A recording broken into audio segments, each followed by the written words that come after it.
Pascal.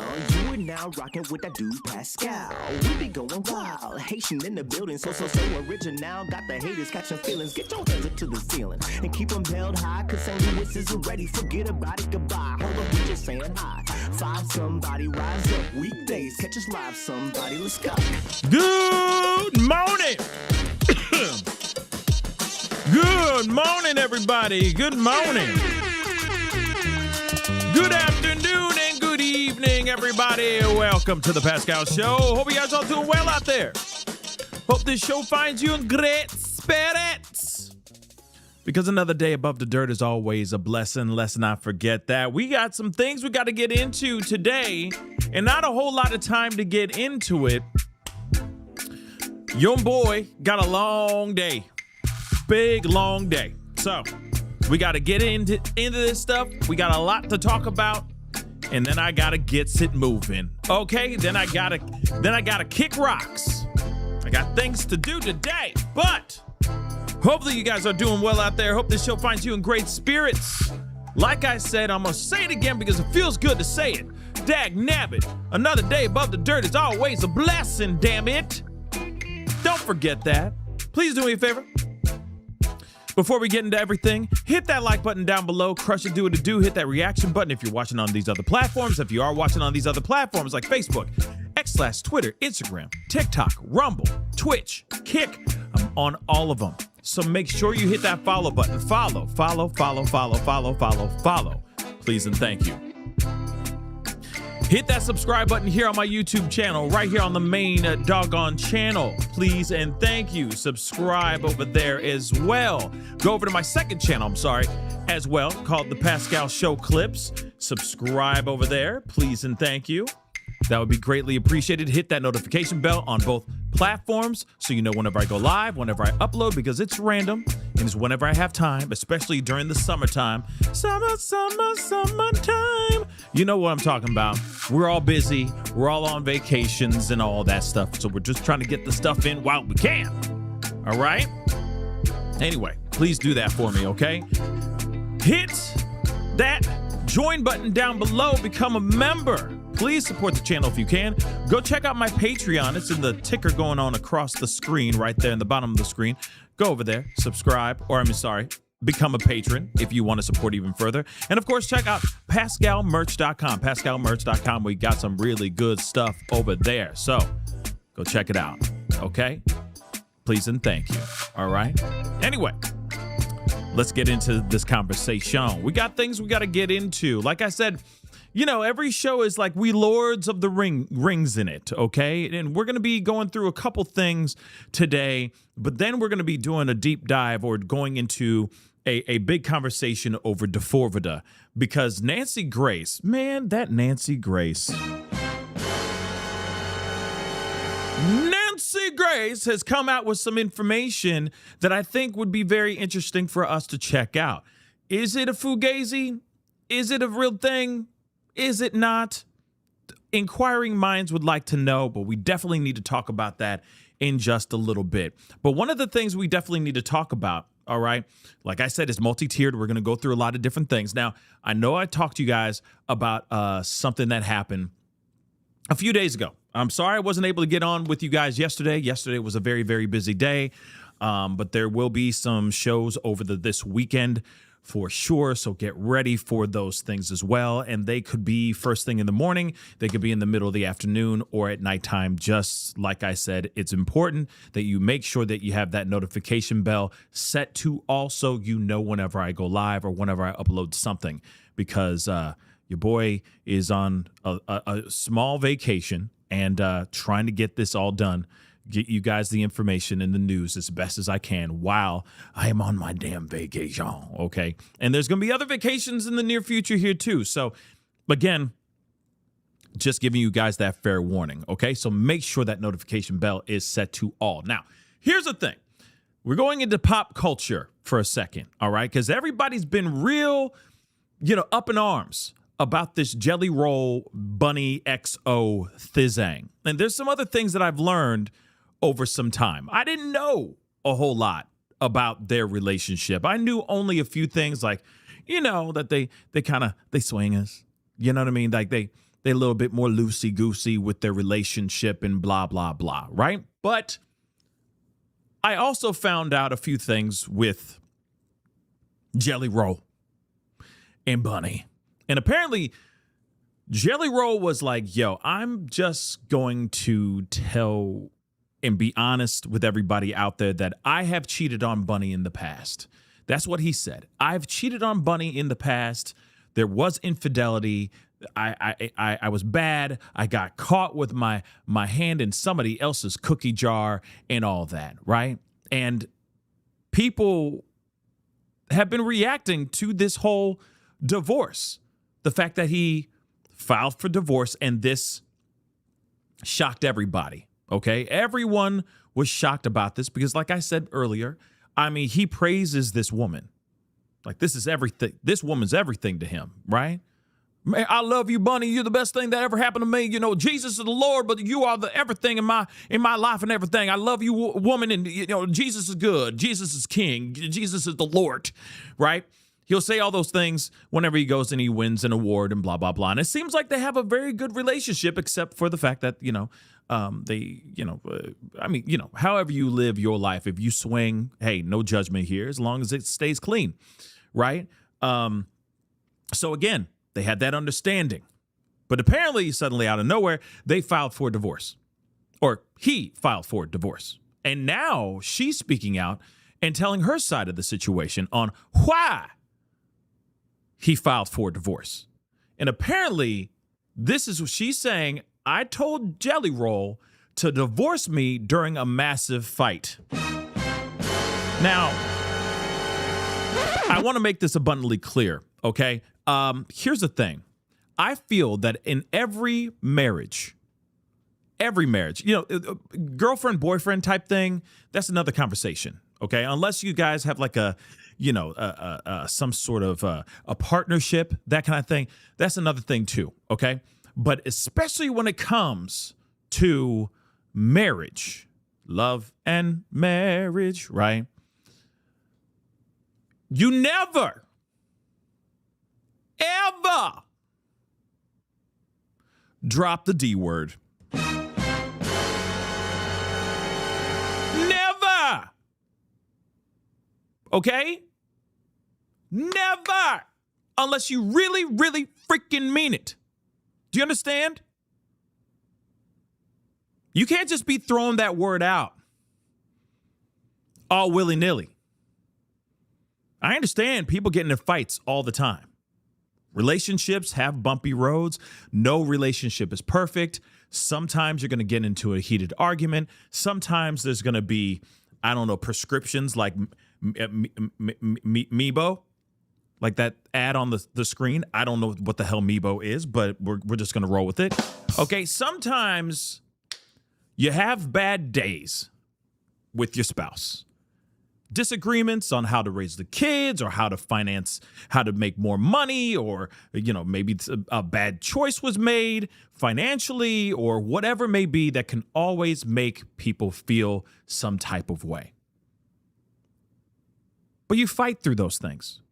And if that person is really worth it, you truly feel like this is your forever person.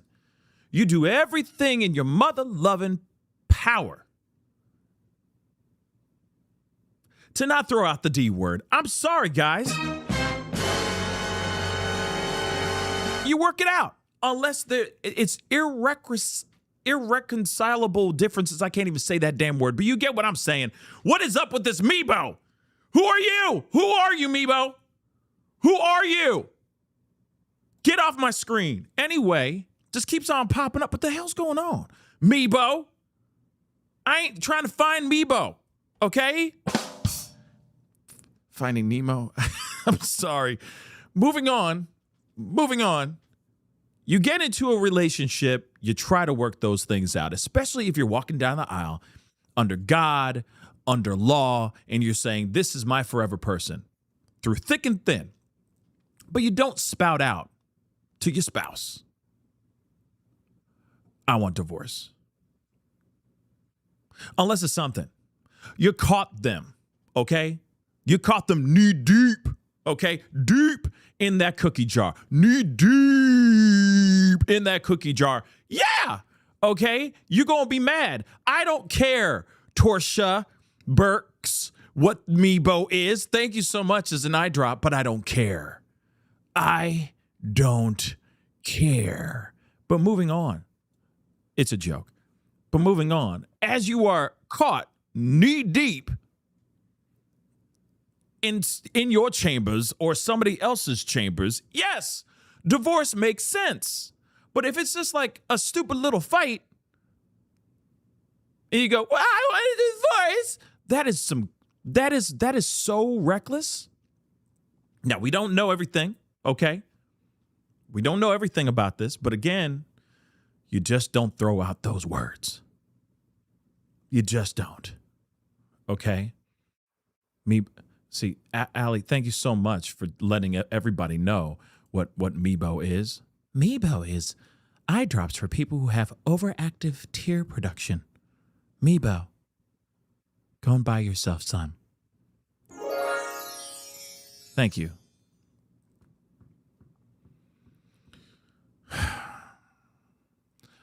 Back to what I was saying. Okay? You just don't say those types of things. You just don't. It's reckless, if you ask me. All right? But let's find out. Let's find out exactly what happened here. Why did she say, I want a divorce? Why would you say that to somebody that you love more than anything in the world? In fact, she says later on, ooh, yeah, I'm still going to have his baby. I'm keeping my baby. You know what I'm saying? Some Madonna for your ass. Okay, she said, I still will have that baby for him.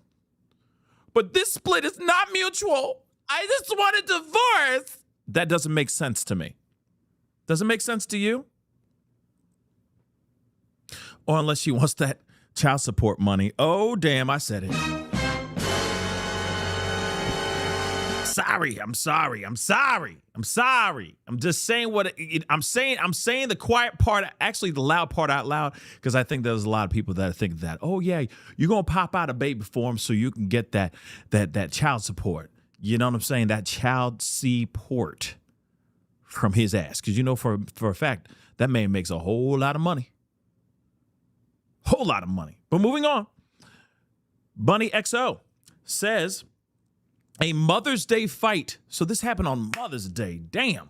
A Mother's Day fight with Jelly Roll was the final straw that led to their shocking divorce. During her bombshell Dumb Blonde podcast, posted Thursday night, she recalled the pair were having an argument that made her so fed up and so tired, she told the country star to file effing divorce papers. No, you don't do that. I get you tired. But here's the thing. I'm going to say this. That means, in my personal opinion, that means she already had in her heart and in her mind that she wanted out of this relationship. That's it. That's how I see it. Unless, like I said, unless he was caught knee deep in somebody's cookie jar. Knee deep. You know what I'm saying? Then I get it. Then you're like, I'm so done with you. I want a divorce. But if it's just a stupid fight over like whether we gonna have ribeye or salmon, it's salmon, but salmon for dinner tonight, that means you already had it in your heart that you wanted Splitsville a long time ago. You were already thinking about being done. Just saying. Moving on. She said while Jelly has spoken about the divorce or getting divorced numerous times in their marriage, so that's stupid. So he's even said it too, and he throws it out. Like, see, that's the thing. When people throw out the divorce as like as a power move, like how some parents will throw their kids in the mix, the conversation of like, well, you'll never have custody of the kids. You know what I'm saying? They'll use the kids as a power move, that kind of thing. Same thing with this divorce stuff. So if he's sitting there going like, oh yeah, we should get a divorce. I only talk to God when I need a favor. I want a divorce, God. And he said that several times. That's not good either. So if that divorce, the D word, has already been introduced into the relationship, for a fact they're going to keep grabbing that as a power move, as a ace up their sleeve. Blah, right? So he mentioned it numerous times in their marriage. The proposal held weight because I'm not the type of person who says what I don't mean. The argument ended with Bunnie packing a bag and leaving. And they didn't speak for weeks.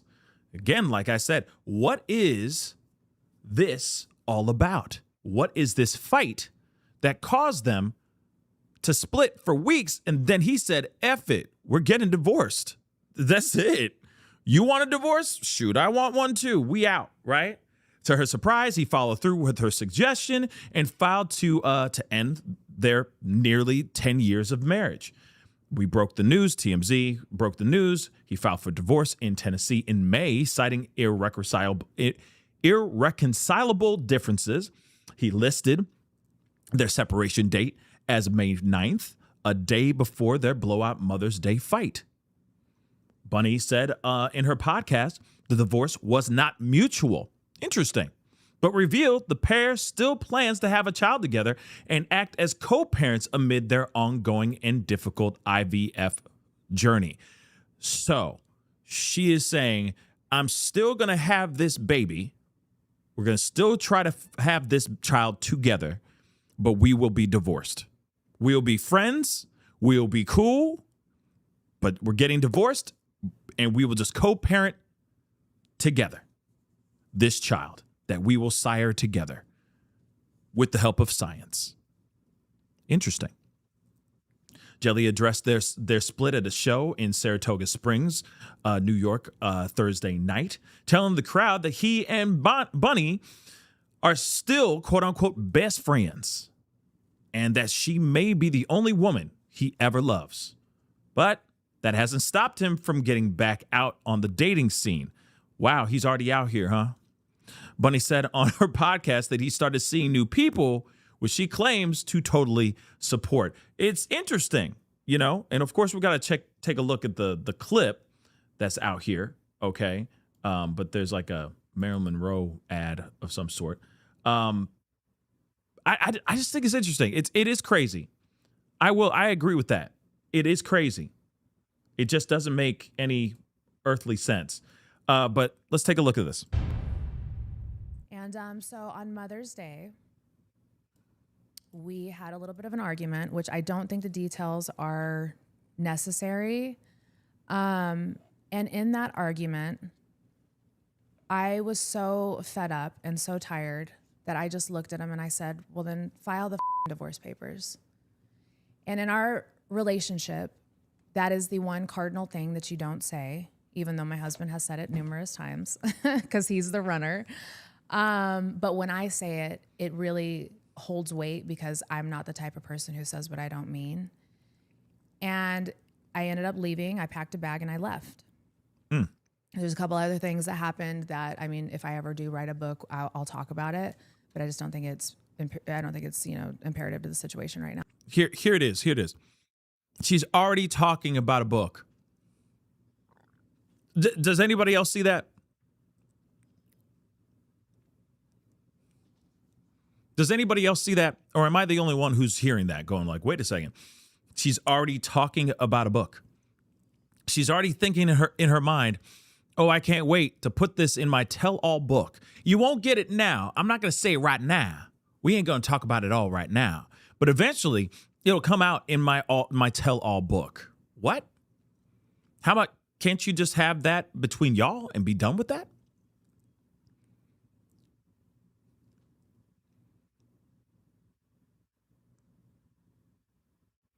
Yeah, Trey. She said, you said, what you mean? What do you mean he the runner? Apparently, basically, it's like whenever things get bad, he'll try to get away. You know what I mean? He'll be like, well, we should get divorced. F you, Bunnie. We should get divorced. And then he writes a song about it. You know what I mean? Bunnie, you know, sitting here drinking my ice cold beer. Because every country song that's written by a man has to have ice cold beer in the lyrics at least once. Just so you know. Ice cold beer, you know.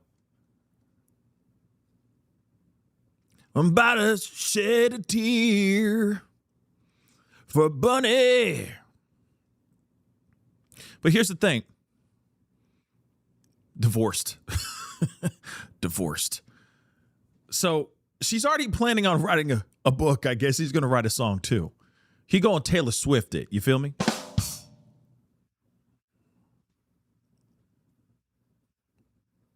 Am I the only one who's noticed, like, pickup trucks, ice cold beer, Daisy Dukes, cowboy hats, and boots, but mainly getting that ice cold beer, you know? Bunnie, I'm sipping that ice cold beer, even though he's sober, sipping that ice cold beer. I'm starting to shed a tear for Bunnie. Okay? And she is also trying to have a child. But moving on. Moving on, though. Back to seriousness. Back to seriousness. Moving on. The runner part sounds like he will always sit there and go, well, then let's get divorced. Like, I'm done. I'm done with this. He just always wants to get away, right? And a porch swing. Yep, the porch swing for sure. Is yeet yeet still a thing? Yeet yeet, is that still a thing? Is that still a thing, or is that like old? Is that like 6 years ago? That's so 6 years ago. You know what I mean? But moving on, I just find it very interesting that she's sitting here saying, "Ooh, I'm gonna write a book." You know what I mean? I'm about to write a book. I just find it interesting. I just find it interesting. It feels disingenuous. Do you understand? It feels like, here's a plan. Let me write another book, because apparently she has a book. It's right there in the back, in her background. It's called Strip Down Bunnie XO. So, again,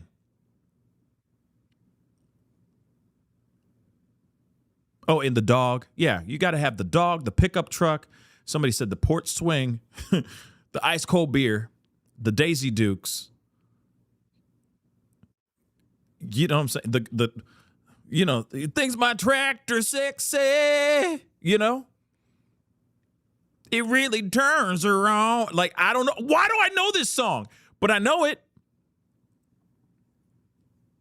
I mean, I only know the hook. I don't know the words. It's not like I'm sitting here going, dum dum dum dum dum. You know what I mean? I don't know the music, but I know that hook. You know what I'm saying? So, moving on to this. It just feels disingenuous. All right, it really does. Right? I know. Like, Jamie, that's what I'd like to know too. Why? Like. Well, I'd like to know, why does everyone have to write a book? It feels disingenuous. Okay, Jamie? It feels disingenuous. Because I feel like there's certain things that should stay, that should just stay behind closed doors. A vulnerable, devastating, heartbreaking moment like someone saying, I want a divorce. I don't automatically think, ooh, that is going to be a great book. I don't see that. You see what I'm saying? I feel like that's something that should stay in that moment and should stay behind closed doors. And that's it. And move on. There's plenty other things in your life that you could talk about. You see what I'm saying? But everything's a grift. Everything's a money grab. It's just sad. It's just sad.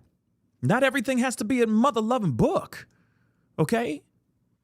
But, I will say, if it was something like she finally got away from the clutches of an abusive piece of trash, that's a different story. You know what I'm saying? That's a different reason to write that book. But if it's just like, I'm getting divorced, then you know what I mean? But hey, if she wants to make that bread and people eat it up, I guess that's how they do it, right? Yeah, it's definitely a revenge book, Alma. It's definitely that. You know what I mean? It's crazy because she's going to write a book and he's just going to crack open a ice cold beer. You know what I'm saying? So, yeah, let's move on. Let's just move on. So I packed a bag and I left, and I didn't talk to my husband for, I don't know, weeks after that. And during that, he was so mad and we were so emotional that he ended up doing exactly what I told him to do and filing the divorce papers. Was I blindsided, and was this divorce mutual? No, I was not. It was not mutual. Okay. Even though I told him to file the divorce papers, I was speaking out of anger and just frustration. Okay. Wait. So here's the other question I have. Couldn't you have just said, baby, I don't want that. No. I don't want that. I don't want your life. Baby, I don't want no divorce. Jelly or Jay. Come on, Jay. I don't want a divorce. I was just talking out my ass. Please. Let's not have a divorce. I was just talking. We were angry. Things got hot. And I said what I said, but I didn't mean it. I didn't mean it. I say she could have said that. They didn't speak for weeks. What the hell was going on? What was the fight about? Damn. What was the fight about? Was it necessary for us to have a wake-up call and to actually start having these real conversations? Absolutely. And okay. So when I found out that he had filed for divorce, I immediately got on HRT because I was like, I've got to pull myself out of this hole. So and the thing is like in the very beginning of because I listened to the very beginning of the podcast, the full podcast. I didn't listen to the whole thing, but I listened to the very beginning of it, and she was saying like, yeah, I'm about to write this book. When this book comes out, then I'll be more, I'll tell you everything. I'll disclose everything. But the other thing she was really pushing was HRT. She's like, y'all need to do HRT. If you don't know anything about HRT, y'all missing out. Human replacement therapy, just for those who don't know what HRT is. And women use it too. I think Megyn Kelly was talking about it too. She's like, HRT is amazing for women, it's blah, blah, blah. I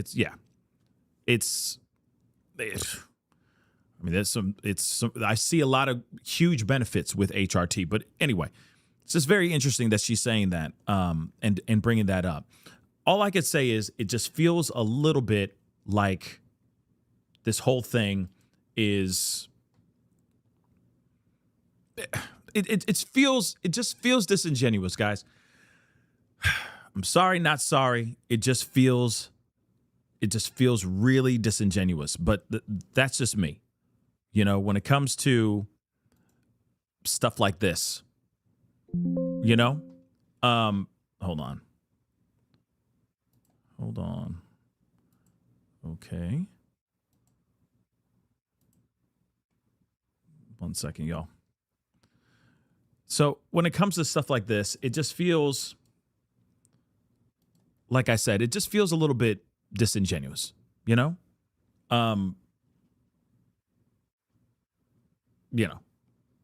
I say human? If I said human, I meant hormone replacement therapy. If I said human, my bad. But it's hormone replacement therapy. right? There's a lot of benefits with it, but that's another conversation in itself, okay? Another completely different conversation in itself. But the thing is she's saying that she said out loud to him, yeah, maybe we should get divorced. And I'm done. I'm out. She packed up her stuff and she kicked rocks. Now, here's the thing. I say, you don't use that word. That where you and I have seen them routinely. You don't use that word routinely, like Nancy Grace just said there, okay? You don't use that word unless you really, really mean it. You shouldn't be using those words just for the sake of trying to get a one-up on another person, using that as a power move, trying to get them, trying to manipulate them emotionally, trying to mess with their minds, trying to mess with the situation, trying to just get a leg up, just trying to get ahead of the fight because you want to be right. Now, I get it. That's what fights are all about. There's disagreements. One side believes one thing, another side believes another. But you try to find a common ground. You try to find a way to discuss things as adults.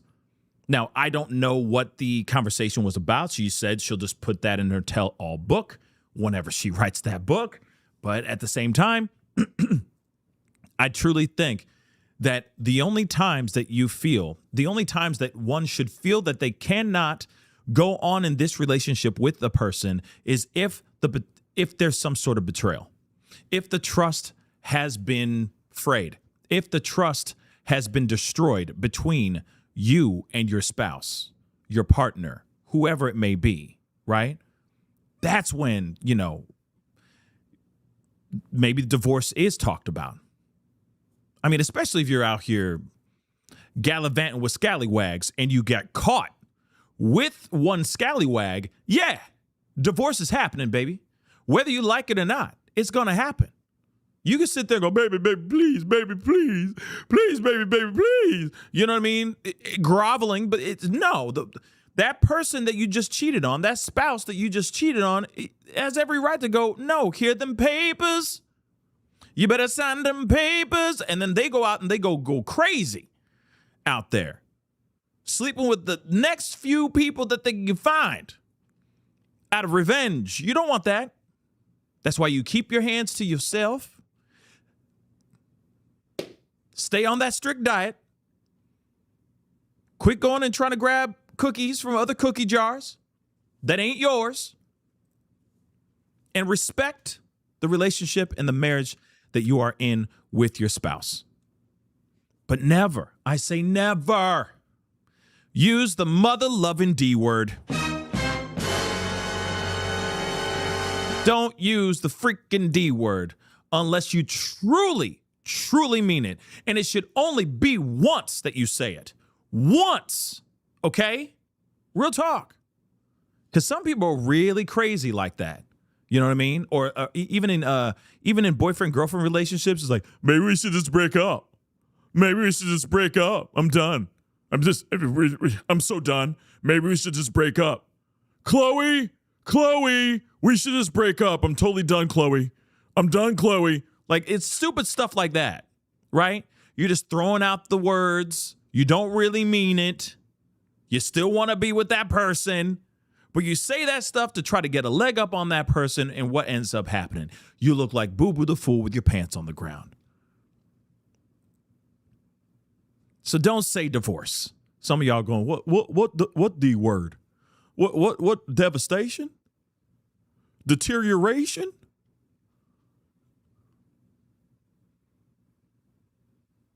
Decibel? No, divorce. Don't use that word. The D word. Okay? You're welcome. Show's brought to you by Meebo. Moving on. It's not brought to you by Meebo. The hell is Meebo? Moving on, though. Okay? We got to get into some other things. There's something we need to talk about this, okay? Because this is a little bit of fun, okay? This is just something that we need to talk about. All right, hold on. I thought I had this up. The hell. the same hell? Hold on. 1 second, guys. How y'all doing? Y'all doing okay? This is just something that we need to talk. I hear myself. Okay. I thought I had this window open. I was wrong. Just want to make sure it's there. All right. So this is a little bit of fun. Okay. Now, I don't know about you guys, but I've been keeping a watch. I haven't been keeping a close watch, but I've been watching the World Cup, just little bits here and there, right? Because it's a big event, right? It's a huge, huge event. And everybody's going crazy over it.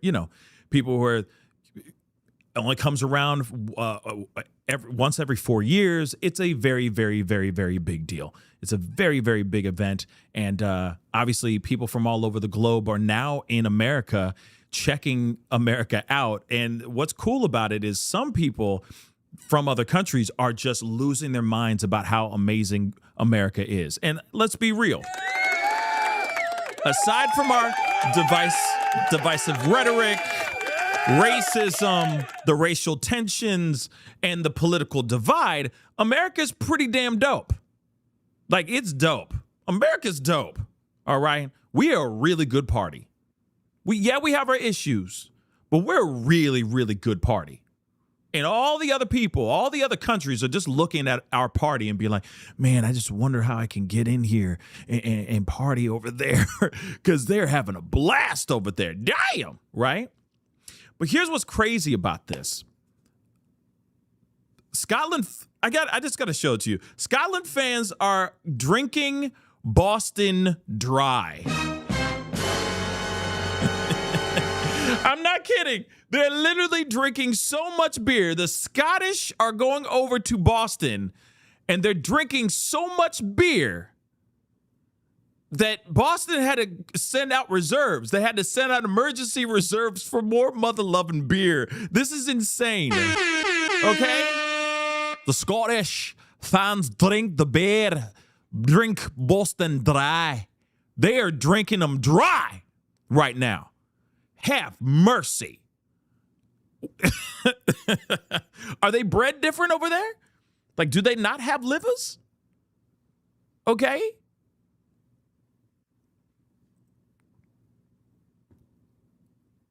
This is crazy. Look at this. You got to just take a look at this. Scotland fans drink Boston Dry. Yeah. Crazy. You go up and you go like, can I get a Miller Lite? Sorry, man, we're out of that. Really? How about a Schlitz? No, it's gone too. Y'all drinking the Schlitz? Like, you know what I'm saying? Schlitz is a real beer, just so you know. But I'm just saying, like, really? Can I get a Pabst Blue Ribbon? Because that's like drinking water. Okay, it's like warm piss. Okay? No, you don't even have Pabst Blue Ribbon? Man, just give me a shot of Malort then. You ain't got no Malort? And Malort is disgusting. You know what I mean? These Scots are getting the pest, drinking the beer. Like, that's insane. It's insane. You know for a fact there's going to be a huge baby boom. In about hold up. Hear me out. You really think those Scots are just drinking? You don't think they're putting their hands in some cookie jars? Leaving a crumb or two? You know what I'm saying? There may be a huge baby boom in Boston. I'm just saying. Yep. Can I get some Modelo? We out of that too. You out of Modelo? Completely out of beer. This is the weirdest thing I've ever seen. Scots getting pissed. What in the hell's going on? You know for a fact they out here, they drinking, you know what I mean? And they got to burn off all that beer at some point. You know what I'm saying? A lot of late nights, a lot of one night stands, a lot of strobe light honeys. You know what I'm saying? A lot of mistakes are being made as well. And that's why in 9 months that mistake shows up. Wah, wah. You know what I'm saying? You don't think that there's going to be some huge baby boom?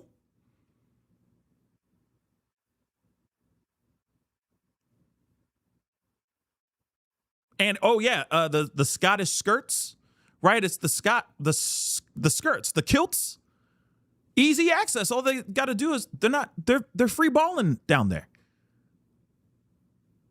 You know what I'm saying? God forbid one hops off a bar stool. You know what I mean? And there's a gust of wind. You see what I'm saying? Then you got a Marilyn Monroe that you didn't want to see.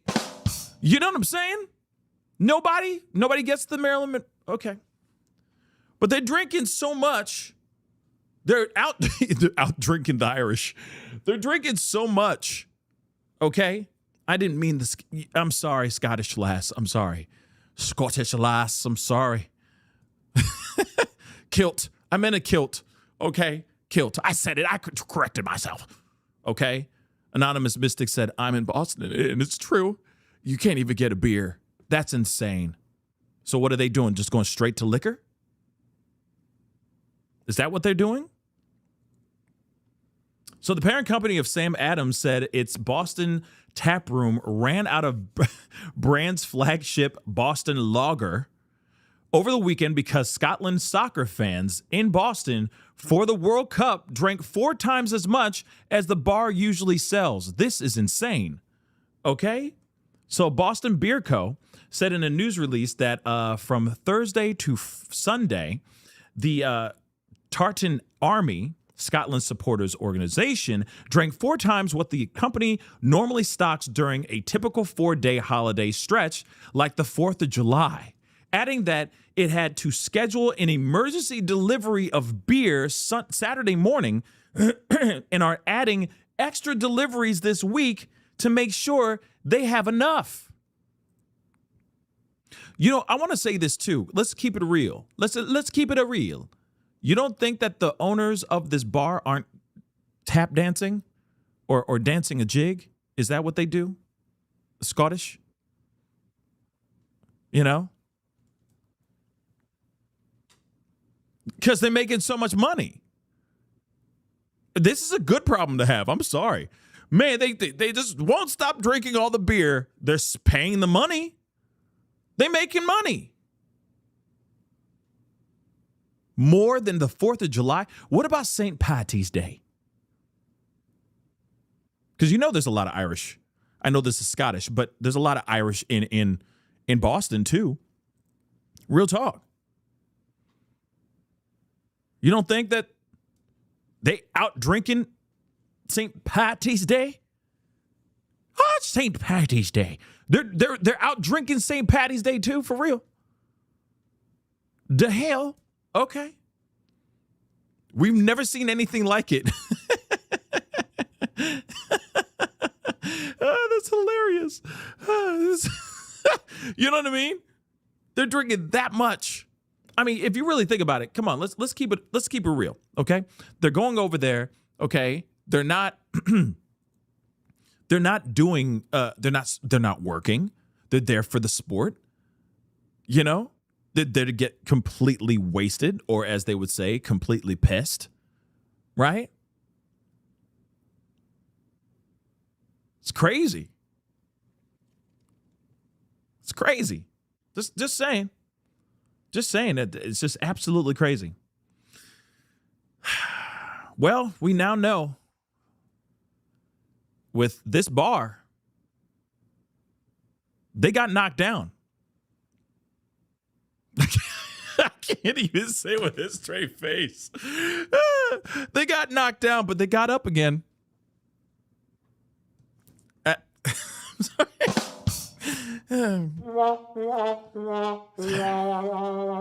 So yeah, they're going to be just fine. They're probably literally listening to bagpipes and dancing in money right now. You know what I mean? And just like throwing money like, hey, you know, they must be just doing cartwheels right now. You know what I'm saying? That's wild. Think about it, man. Think about it. They got knocked down, but they got up again.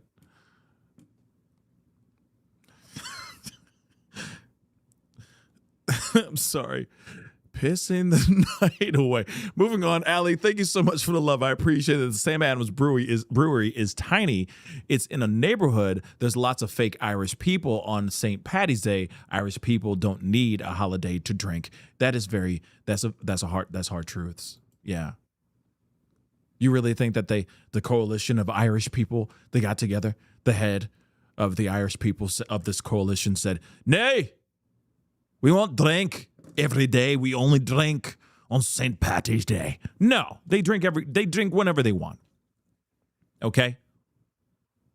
We only drink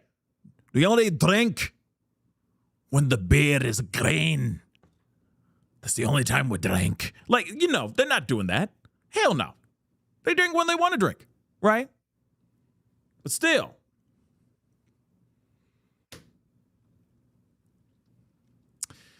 Pissing the night away. I'm sorry. But there it is, guys. That's some crazy stuff. Now we got to get into some other stuff, okay? We got to get into some other things. So there it is. I think that's crazy that the Scots are literally drinking Boston Dry right now, which is just shocking. Very, very shocking. But we got to get into this other piece, and this is a serious one. I'm being dead serious. This is not me trying to be funny or, cheeky or anything like that. There is a very, very sad situation that happened right around the time that the Knicks won the championship, NBA championship. Hold on real quick. There it is. This is really sad. This is really, really sad. So, I don't know. Have you heard about this? It's interesting because it's just very interesting, okay? There's been a lot of celebrations over the Knicks winning the NBA Finals and all that, which, by the way, let's go Knicks! Let's go! Let's go! Okay, now I got that out of my system. All right, it's about damn time that they won, all right? Which is really great. Really, really great. But during this time, a lot of people were celebrating.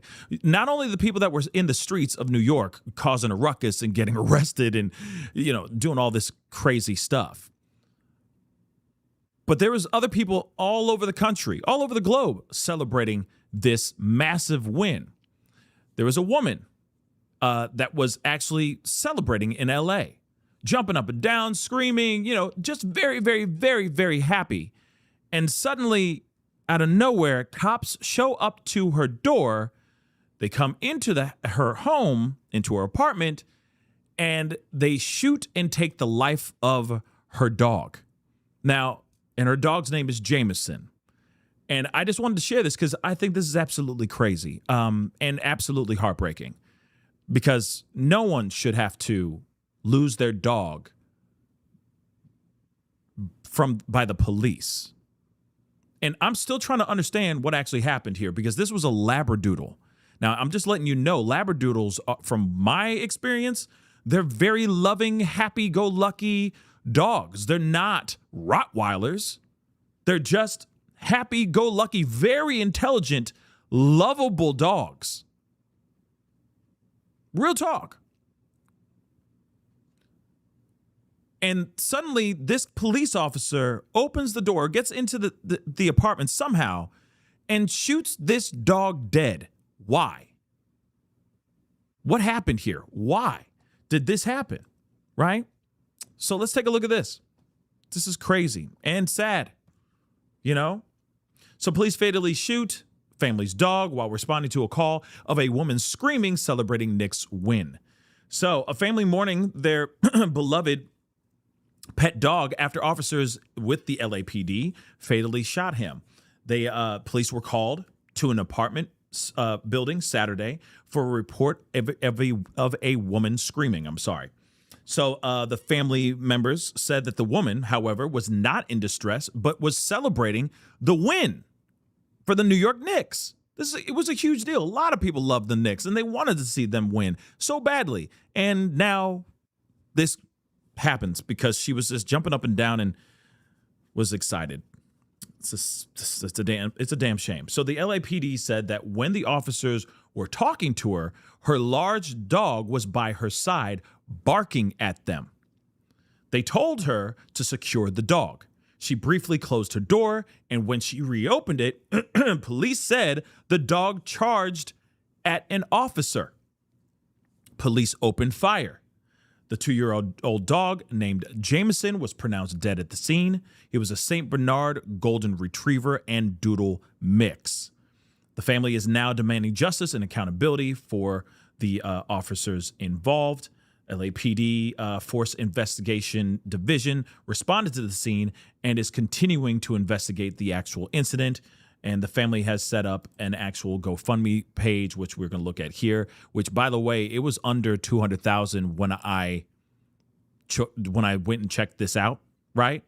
And now it's over. It's over 200,000. And that's just in the time that we started this show. So people are now starting to hear about this story, about this situation, and this is absolutely sad. Okay? Look at that. Look at that Pudd'em. Look at Jameson. Or I guess it's not Jameson. I guess he goes by Jameson and Jeremiah. But, you know, happy-go-lucky dog.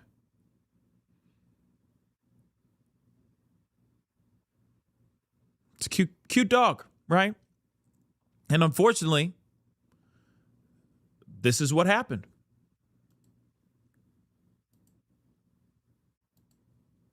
Oh my God! What the fuck? Oh no! The Calvary for this. I can't. Instead of you guys kill the dog and there's fucking drug dealers and shit outside, why don't you shoot those motherfuckers? The Knicks just won the championship. We were just so happy. We were just celebrating the Knicks. Instead of fucking getting a fucking piece of shit outside, you kill a fucking dog. Oh God, Jeremiah!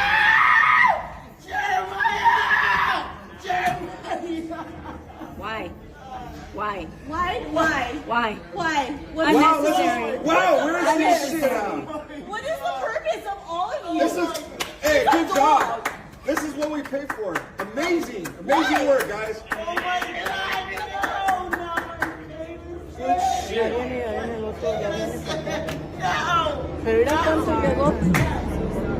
Oh my God. Seriously? What the For a dog? This is fucking Are you pathetic. serious? When there's fucking drug dealers, people stabbing each other outside for a fucking dog. This is absolutely crazy.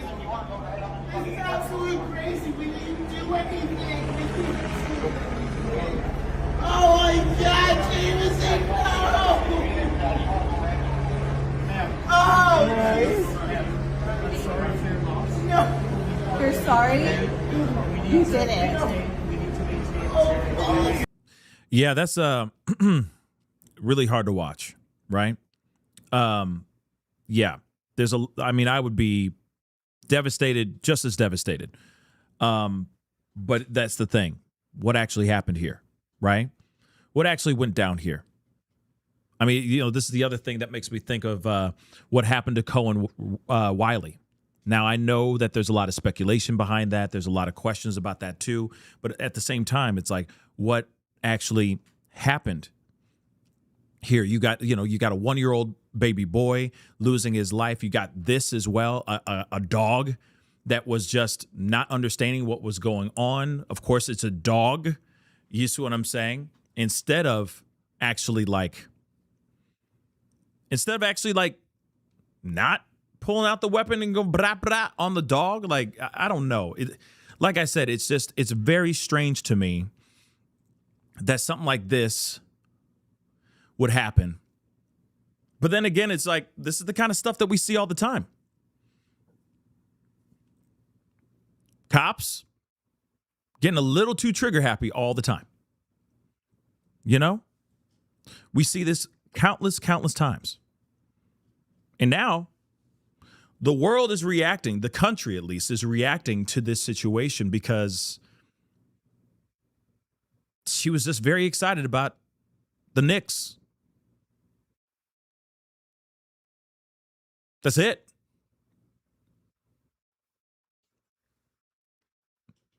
No doubt. Shoot, they had to be Spurs fans. Maybe. I mean, he was wearing a Knicks jersey as well, you know? And this girl is just excited and happy about them winning. That's it. That's literally it. And now that little dog, that poor dog is gone. But again, like I said, they do have a GoFundMe. If you want to support, you by all means you can. You know, I'll make sure I get the link and I'll put it in the chat here in just a second. But like I said, I mean, this is just absolutely crazy. You know, there's got to be better ways to handle situations like this, like a dog. Like I said, it was not a situation where this dog was like,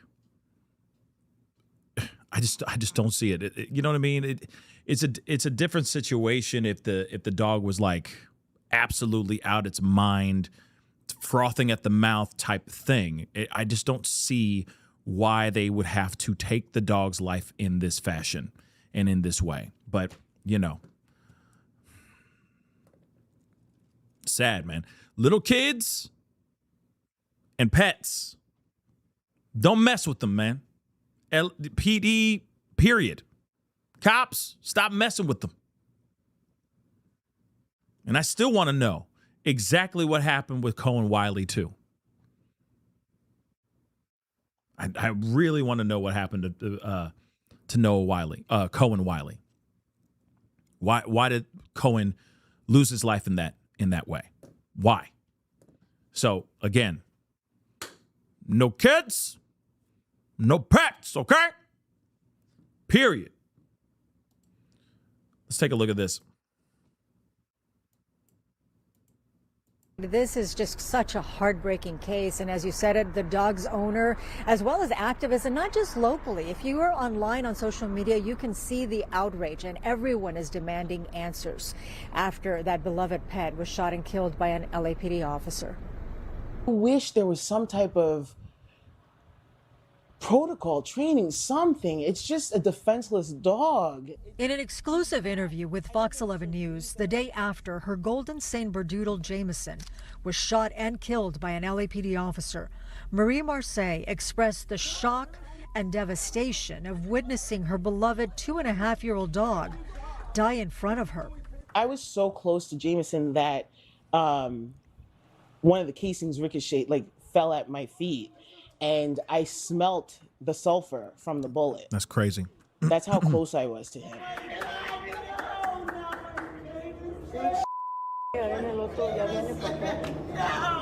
The heartbreaking video of Marie sobbing over Jameson, captured by a neighbor, has more than 18 million views. Activists are now demanding answers, transparency, and accountability from the LAPD. And I'd like to know the name of the officer who did this, the name of the officer that needs training. I think the public deserves that answer. The National Action Network is demanding the immediate release of the body-worn cameras worn by the officers who shot and killed Jameson, a beloved family dog. Now, again, let me tell you, haven't we heard that story too? Just recently, just 2 days ago, we talked about Cohen Wiley, and they were sitting there going, we demand the full transparency of what actually happened here. We want to see the body cam footage. We want to see what actually went down. Because police will say one thing, and then something completely different will happen. Haven't we not seen that? So again, and this is over a dog, and I'm not trying to say anything bad about that. I'm just saying, because, I love my dogs too. I love my dogs. But at the same time, though,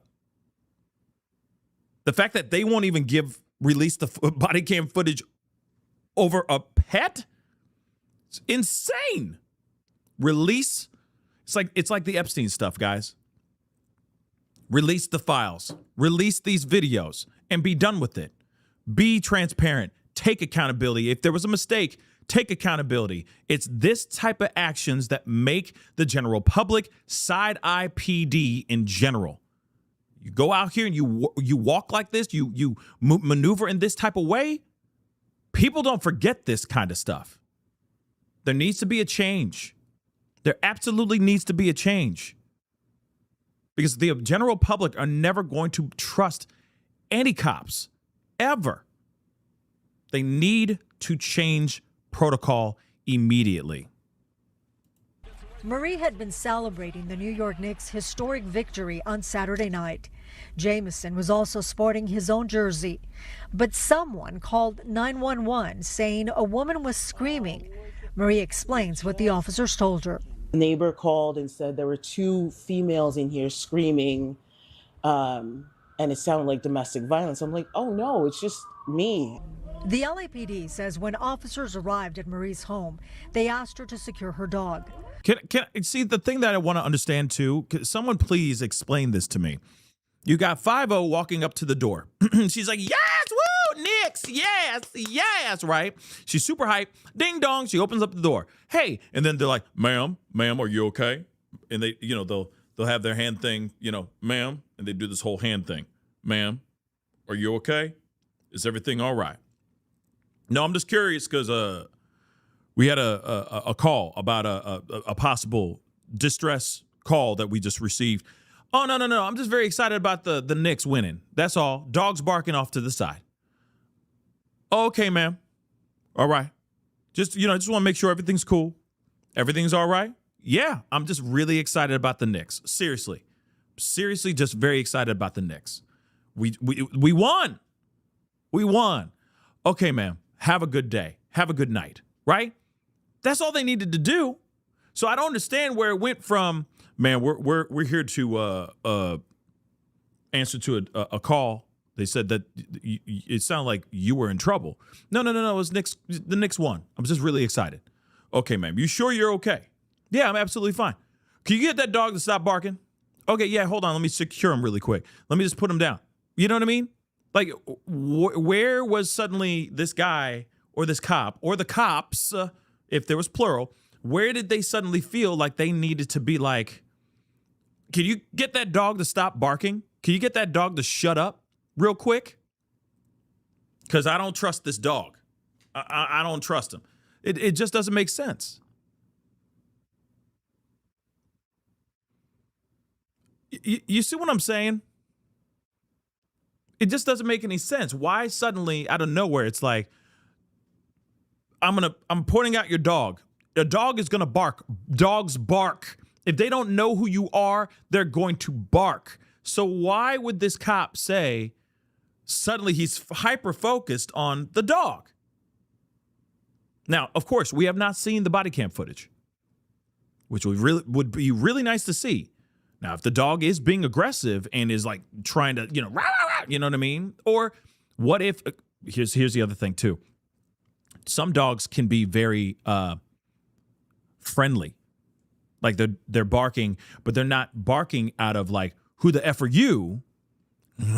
Like that, they're not doing that. Sometimes they just want to know, like they just want to meet you. You see what I'm saying? It's like, ooh, new person. Some dogs like to do that. Now, if that's what happened, I can see how that can be misunderstood, but at the same time, I don't think that this was a dog like, I'm about to rip your face off. It's just not the vibe I get, but, we'll see what happens. You know what I mean? Part of their statement reads, she reopened the door and the dog exited the apartment. Once outside of the apartment, the dog charged at one of the officers. Okay, so this is a statement from LAPD. The dog charged at the officer. Now here's the thing.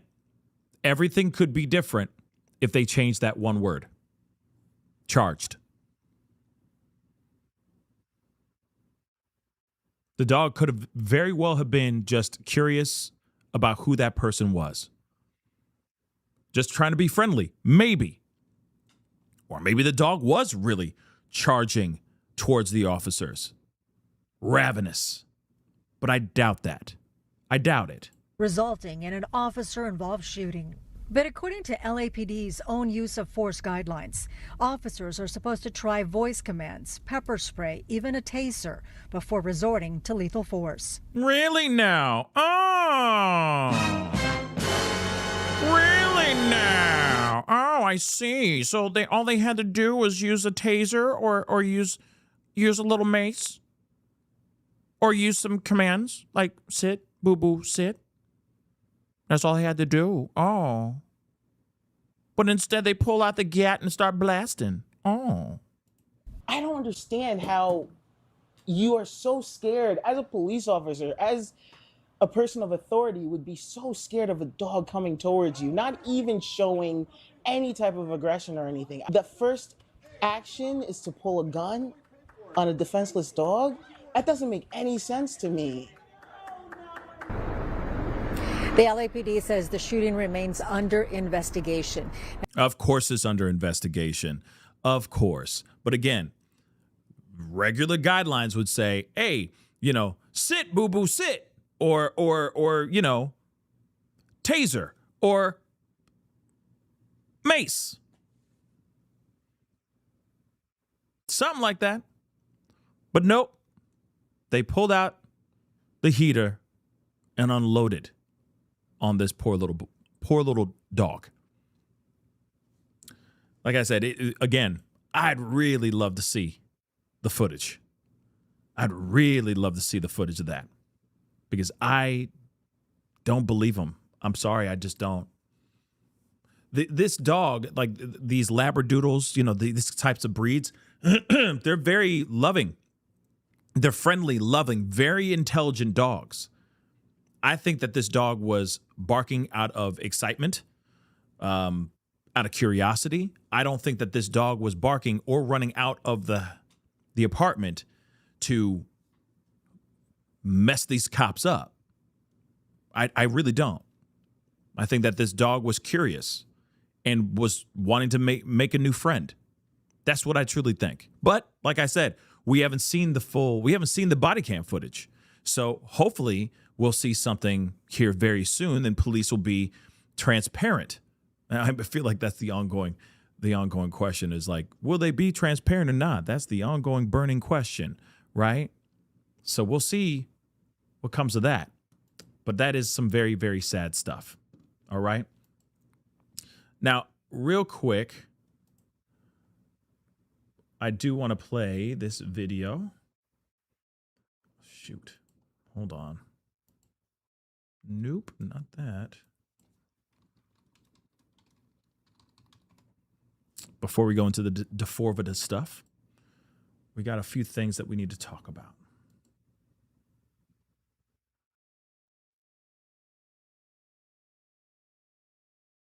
Where the heck is it?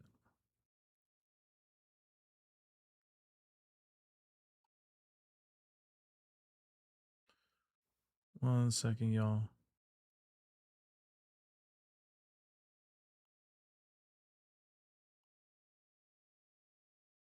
I guess it's not in here. Hold on.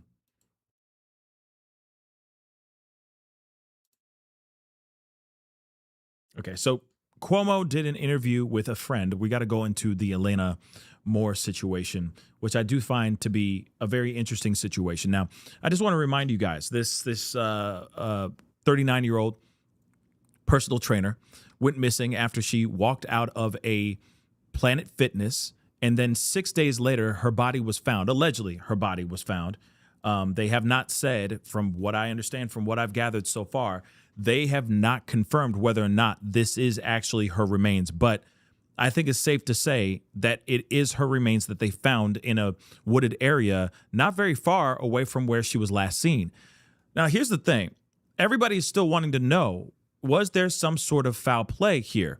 They're saying right now that there's no indication of any type of foul play so far. But something seems weird here. something just does not make any sense. It really doesn't. I'm still trying to wrap my mind around the situation, and I am still quite curious if foul play was actually done here. But one thing is for sure, friends have been coming out and speaking out and talking about all of this. So let's take a look at this. South Carolina is believed to be the body of 39-year-old personal trainer Elena Moore. She went missing a week ago after leaving the gym. An investigation into her death is underway. There are some very big questions. Some people are saying, oh yeah, she was found in a way that may be suicide. There's no official finding of that. We've heard nothing about any autopsy or a medical examiner making a determination.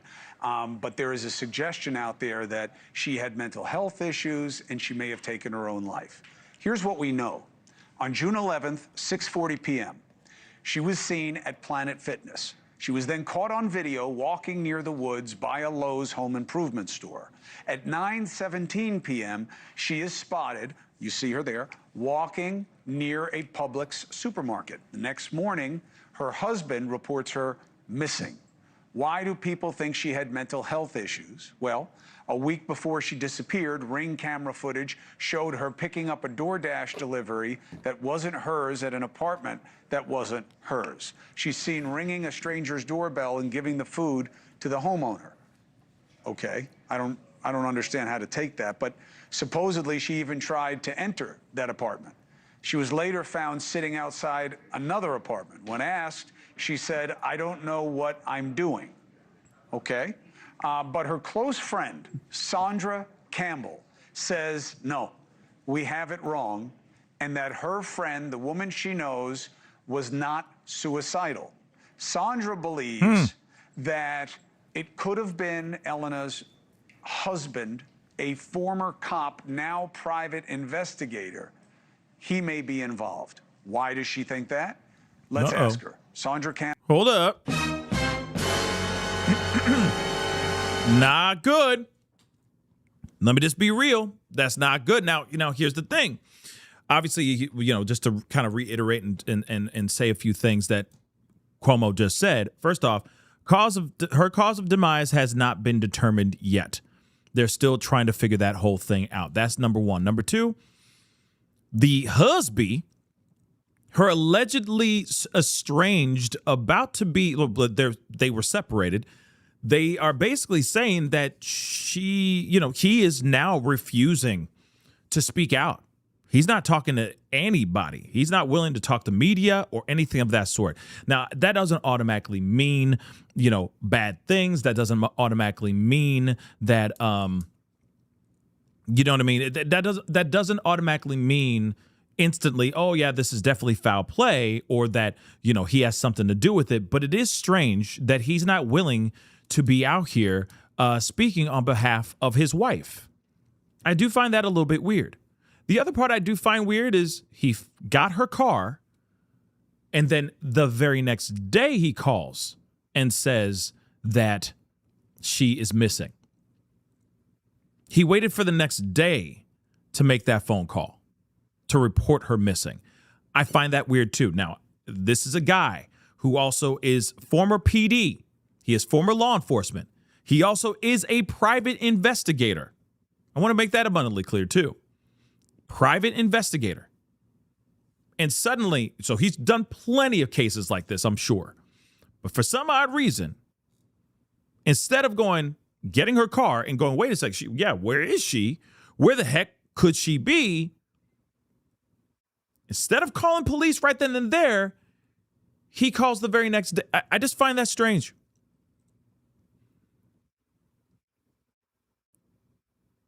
Yeah, Jamie, it's like, why would he wait 24 hours to actually call to report her missing? Now, I get it. It could be from training, but at the same time, that doesn't make any sense. If your loved one is missing, you call immediately. You don't wait 24 mother-loving hours. You just call immediately.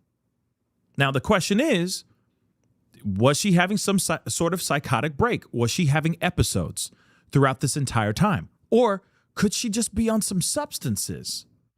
Maybe, I hate to say this, but what if she was on some sort of, I don't know, this is going to sound crazy, but maybe she was on some sort of performance enhancing substances as well? Maybe. I'm just saying. I'm not saying that, you know what I mean? Like, you understand what I'm saying, right? Like, because there's guys who take, get pinned. You get what I'm saying? They take those roids. They're like, yeah, HGH. And they go crazy. They just go freaking crazy, right? They're just roiding out. And some go psychotic. But there also are performance enhancing substances that she could take, any person, a female could take, to better their body, get more cut, blah, blah, blah, right? That could possibly be, adding to a psychotic break. Like I said, I don't know the whole story. We don't know the whole side of her situation. But again, that's part of the thing that I keep thinking, like, could it be that she has mental health issues that were undiagnosed? Maybe she was diagnosed with mental health issues and she was having an episode. Maybe she took the wrong meds, or maybe she needs a stronger dose of her meds. I don't know, right? But there's all those pieces that you got to put in consideration. Why was she a week before she went missing and was found dead? Why was she at some random person's home grabbing DoorDash that wasn't hers at an apartment that wasn't even hers in the first place, right? Was that some sort of cry for help? Was she high? Was she having a spell? Was she having some sort of episode? What was actually going on here, right? And then again, a week later, the day that she goes missing, she leaves the Planet Fitness and just starts walking, right? So again, that's something that I don't understand as well. Messy, I have not seen the video with the friend, and we may watch that later on today when we get more time. We may look at that when we get more time. I just wanted to give you guys a little bit of this for today so we can get, so we can deep dive into the D4vd stuff. But let's continue with this. But yeah, trust me, we will be watching, because I know that Banfield did an interview with the people at the apartment, at the condo, where she was, picking up their DoorDash randomly. She did an interview with them. She also has another video as well, covering some more stuff. Brian Enton has been doing a lot of this as well. So thank you, Messy. Send it to me, please, okay? I have not seen it, but I will watch it when I get some time, and we will watch it together, most likely this evening or tomorrow morning when we have more time, okay? Campbell joins me now, along with former FBI federal agent Jennifer Coffindaffer. Thank you both. First, Sandra, what I've said so far, does that square with how you understand things? I do believe there's foul play with the husband. Bang. Now, yo, let's talk about... Yo. Instantly,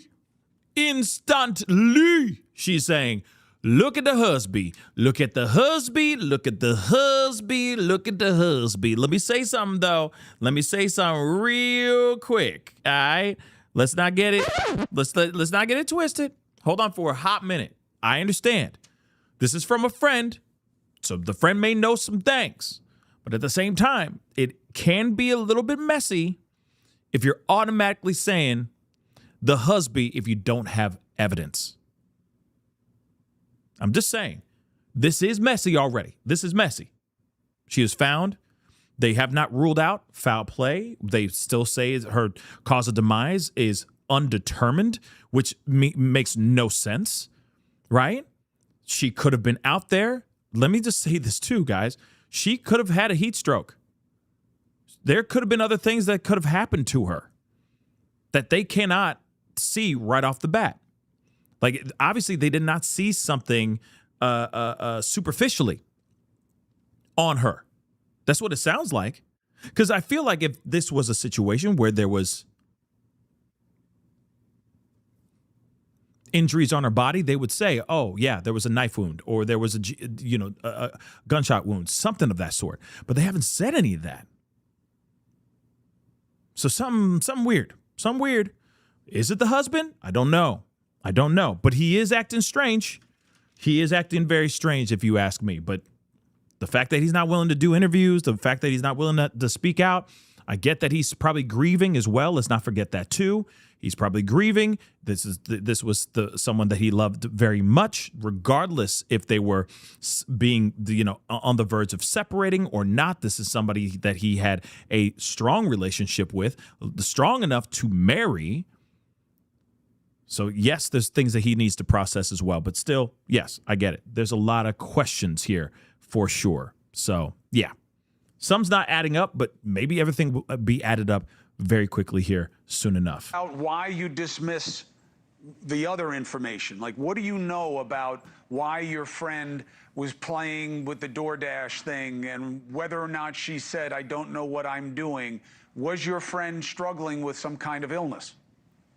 I think my friend was struggling for her life. I think she was literally afraid for her life from what had been happening the last couple of weeks that led up to that DoorDash video.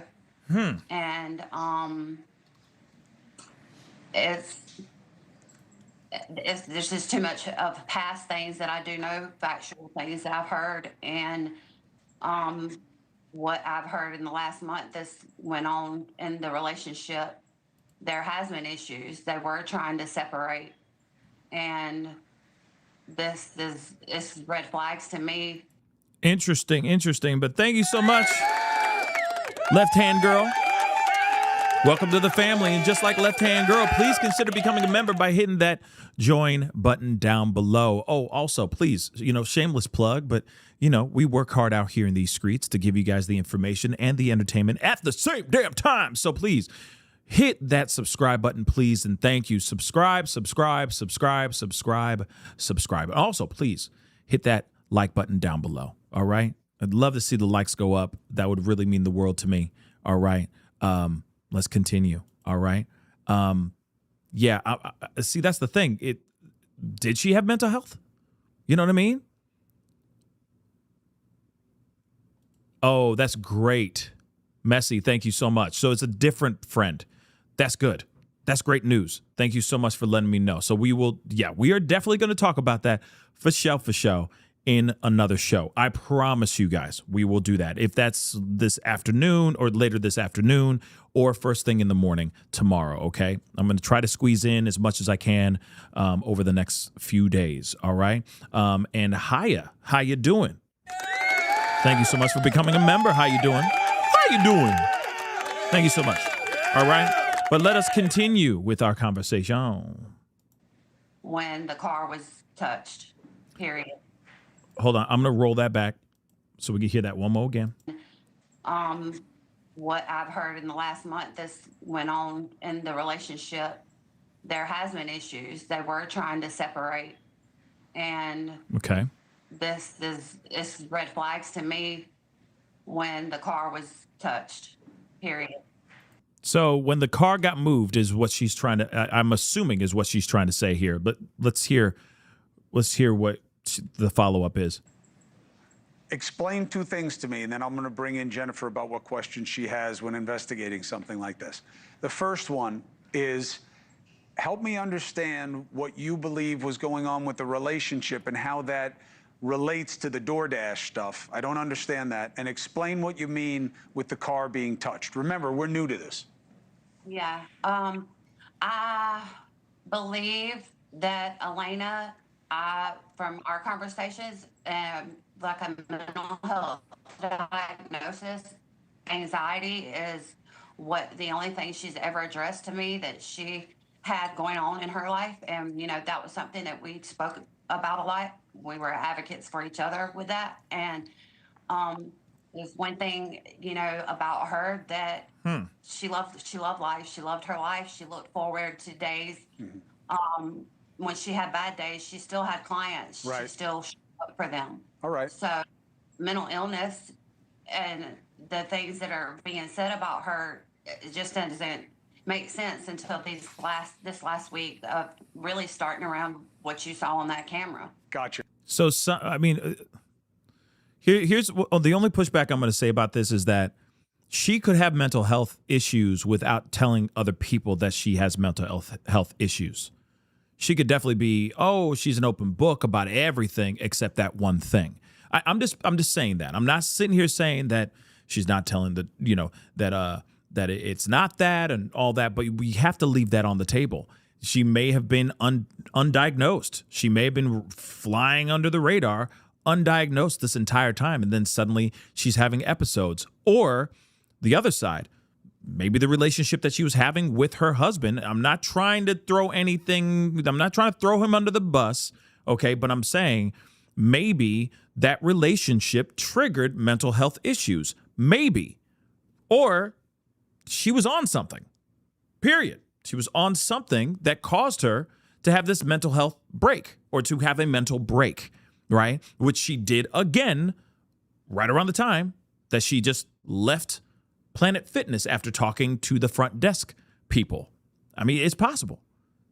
It's possible. She could have been undiagnosed. She could have been hiding this truth about her mental health this entire time. This could have been triggered by substances, or it could have been triggered by a relationship that she was having with her husband, or maybe with somebody else. Think about that too. Jennifer, we will know from a medical. By the way, she never explained touching the car. That's what I noticed. He said, "Can you please explain touching the car?" You got to remember, we're still new to this case. They didn't talk about the car. Maybe they'll talk about this here in a second. Determination whether this is homicide or suicide, yes? And then if it is not suicide, if it's suicide, that's the end of the story. If it is not suicide, what is the next step? Well, it could also be undetermined, and it could also be accidental death. So there are several issues here. First of all, Sandra, I'm sorry for your loss. Second of all, these aren't mutually exclusive ideas, that she could be having serious mental issues and having problems in the marriage and being concerned about the marriage, and then also be having mental breaks. When you look at that video, that to me shows a disassociation. She herself says she doesn't know what she's doing. When she walks into that wooded area, Chris, she doesn't have her cell phone pinging, and there are full-on cameras there. No one follows her in there. Oh, come on, internet. The forest where she was exactly in there to commit this act unless he followed her, and he didn't follow her, at least from video surveillance. So for these reasons and the fact they've said that they don't see anything, I think that it is making a big leap to say he walked in there and committed a homicide at this point. Right. Well, Sandra, let's do this. Every step of the way, you have a platform here to give us your perspective on what we learn about this. And as Jennifer said, I'm very sorry to meet you under these circumstances. I want to give your friend the dignity of having people look into the circumstances surrounding her death, and I'm sorry you lost a friend. Thank you. All right. I really, from the start, I mean, when I first heard the story, I messaged him on Messenger and said, you know, what the heck is this? Where's Elena? Mm-hmm. We're not friends on any social media site. I'm only friends with her. I haven't seen Brandon in probably over 10 years, witnessed anything physical or anything in person with them. Right. But to me, what was just fishy was, why was her car moved to begin with? There we go. Transportation. I totally get what you're asking about, but you understand what Jennifer's saying also. They're going to look at the video of what surrounds the circumstances of where she was found. That's going to be a big piece of where they go from here. But the context is important and your concern is important. I'm out of time now, but I'm going to stay on this story. Now, again, yeah, I get it. He's, you got segments, they got to go sell some soap here really quick as well. Now, here's the thing, with commercials and whatnot. But here's the thing. I think it's important to hear family and friends speak out about this, because, I mean, it does make sense that, that people would be, like wanting to know what's really going on, right? What's what's really going on? What caused her to go out there and do what she did? It is strange. She walked into the woods and then she came back. Then she was found in a parking lot of a Lowe's. And then that's when she finally just disappeared. Now, anything is possible. We don't really know why she walked into that woods or why she was found in the Lowe's parking lot, why she was found walking down the street walking down the street, a little ways from where she left her car and all that. I mean, those things don't make any sense, but it is interesting when you get to hear friends. Now, that's just speculation. That's just straight up speculation from the friends. But of course, it does make you wonder what actually is going on here. What caused this whole situation to go down the way it went down? And then here's the other thing too, which is also incredibly important. What was the cause of death? How did she actually lose her life? Because if she lost her life and if it was done, by her, then that'll be a completely different situation. You understand? That's a completely different conversation. But if it wasn't done by her and it was done by some outside source, then you need to start asking questions about that too. Here's the other thing too. I know some people were talking about it being a Micah Miller situation and all that. And I got to say, I don't know if it's a Micah Miller situation. But again, we don't know everything yet. They haven't really given us all of it yet. And I think that once we get more information, when they finally tell us how she actually lost her life, then I think things are going to start running. I think things are going to start running for sure. But let's see what happens. It's still very early in the case. And I think that's going to be very important to hear when we get there. Now, we have got to get into Nancy Grace. Okay, Nancy Grace. All right. So we got to talk about D4vd. So we're going to talk about D4vd. Here we go. Here we go, everybody. D4vd time. Conversations about D4vd and his nasty ass. Okay. Drinking an ice cold beer. So here's the thing, guys. All right. D4vd is a nasty mother lover. But here's the thing. There's a lot of things that I think are going to be mashed up. I think there's going to be a lot of mashing up of things. I don't think that Nancy Grace is correct on this one. Okay, guys? I'm sorry. This freeze frame is not fair to her. Hold on. So tonight. That's not helpful was either. Her. Okay. Now, here's the thing. There is footage that she talks about, okay, that she shows. And what is interesting about this is that she's like, oh, deep cuts on his mouth, blah, blah, blah. Then apparently he admits to actually, like her being with child. We got to talk about this. But one thing that I think is interesting is that I don't think that she has the timing right. Because, okay, remember the timeline. Celeste Rivas, okay, is given, all right, is given a text message basically saying like, come back over, I'll pay for your Uber driver.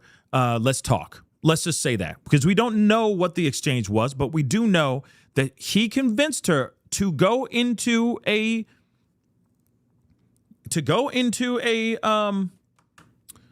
Uber drive or Uber ride to go a whole hour and a half all the way up to the Hollywood Hills to see him.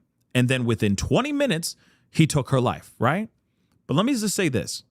We've seen footage of him in interviews, in live streams and whatnot, within the days of her losing her life. And not once did we ever see any bruising or any cuts on his mouth. Ever. So I want to make that abundantly clear. Unless he was able to put a prosthetic type thing over his mouth or something like that, that's one thing. But I think that she has the timing off on this. And like I said, I'm not trying to Nancy Grace or anything. I'm not trying to throw her under the bus or nothing. I mean, she's doing her job just like anybody else is doing their job within this true crime stuff. But I do think that she has her timing off just a little bit. So we got to talk about this. These deep cuts and all that, they're not correct. And I think it's just a look. I think because you remember all of his stuff is kind of gothic and gruesome and graphic, and it's kind of like, it's kind of like if you took, I don't know, emo and Marilyn Manson vibes, you know what I mean, and you smashed it into a guy who can barely sing, that's trying to be like a Chris Brown, but he's not Chris Brown. You know what I'm saying?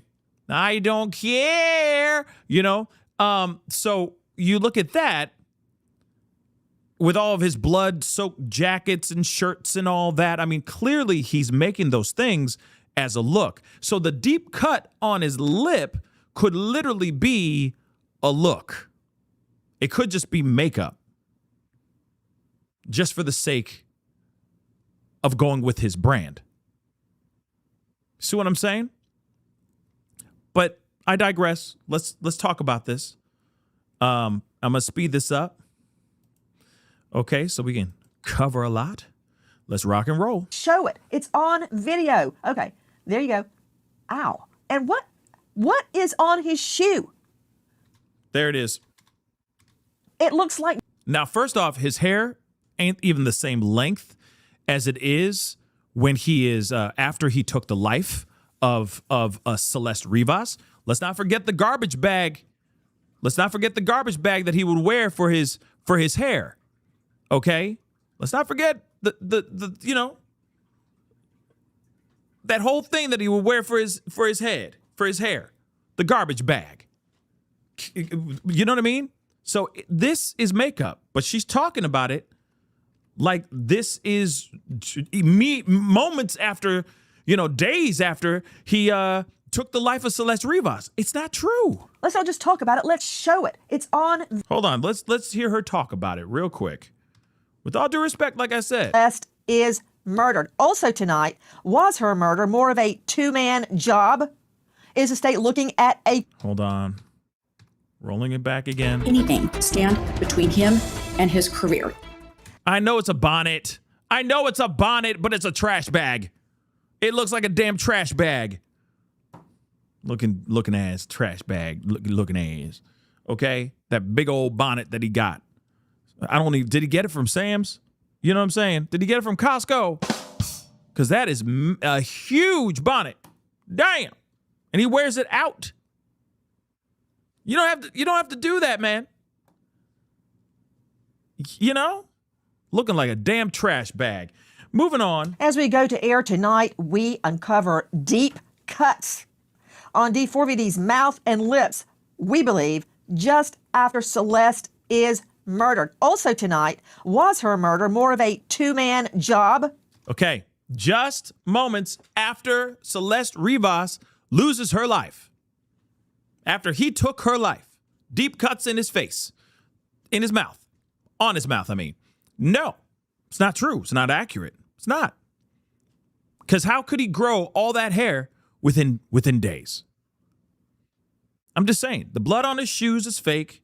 The cut on his mouth, it could really be a cut on his mouth, but it's not accurate to the time that it's not accurate to the time that Celeste Rivas lost her life.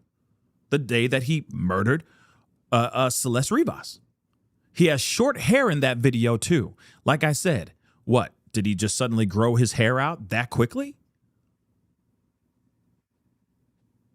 What, did he get the concoction from the great peanut butter mystery? Okay. And smooth it into his hair to make this happen? Maybe a wig. I get what you're saying. Maybe a wig. But no. That's his hair. That is his hair. Okay? So again, it's just weird. Okay? Is the state looking at a co-defendant? This as a preliminary hearing set to go down. What's going to happen, we think we know. But first to the cuts on his lips. First of all, let's look at it. Control room. Let's not just talk about it. Let's show it. It's on. Hold on. Lips. First of all, let's look at it. Control room. I'm going to slow it down so you guys can see the beginning of this video. Okay? Regular speed. Here we go. Let's not just talk about it. Let's show it. It's even in speed. Even on when it's video. Okay. There you go. Ow. And what is on here? Look at his hair. I'm just saying, man. Look at his hair, cabron. Okay, his hair is short, cabron. Cabrones. Look at his hair. Like I said. her face vexes your spirit. Damn, Trey. That's crazy. Yeah, like, you know, he could have had a sore. You know what I mean? That's possible too. Yeah, she said ow. She did say ow. But again, look. That's short hair. So this is not during that time. That is not during that time at all. Short hair. He has the blood on his shoe, and he's got dancers behind him. You really think that he's going to do a video? Well, maybe he would. Actually, maybe he would. But I don't think that he's doing this right then. And I don't know what he's holding there. I don't know if he's holding I don't know. Is that the white pages in his hands? Do the white pages even exist anymore? You know what I mean? The white pages no, I ain't trying to be racist, okay? I'm saying the white pages. He got it in his hands, right? Or is that like, I don't know, how to rap for dummies? How to cover up a murder for dummies? I'm just curious. But that's not during the time that she lost her life. It's not. He could have had a cold sore. That's possible too. But look at all this. He didn't grow his hair overnight with his big ass garbage bag bonnet that he's rocking. Yeah, I got a problem with that bonnet, okay? Like, no, listen, I ain't got a problem with the bonnet. Like, you're going to wear a bonnet, wear the bonnet. It's fine, okay? You wear that bonnet however you feel. But you don't have to be wearing it out all the time. I know that's like not the popular conversation out here in these streets, but I'm just going to keep it a bean, okay? Like I know his was kind of like silky. You know, it's like a shimmery black, but at the same time, it's ugly. Just do your hair and go to your promos for your album release party. You don't have to be wearing a damn garbage bag. You just don't. You just don't. But here's the thing. Is he holding the Bible? Is he holding the Bible? No, that's not the Bible either. So what the hell is that?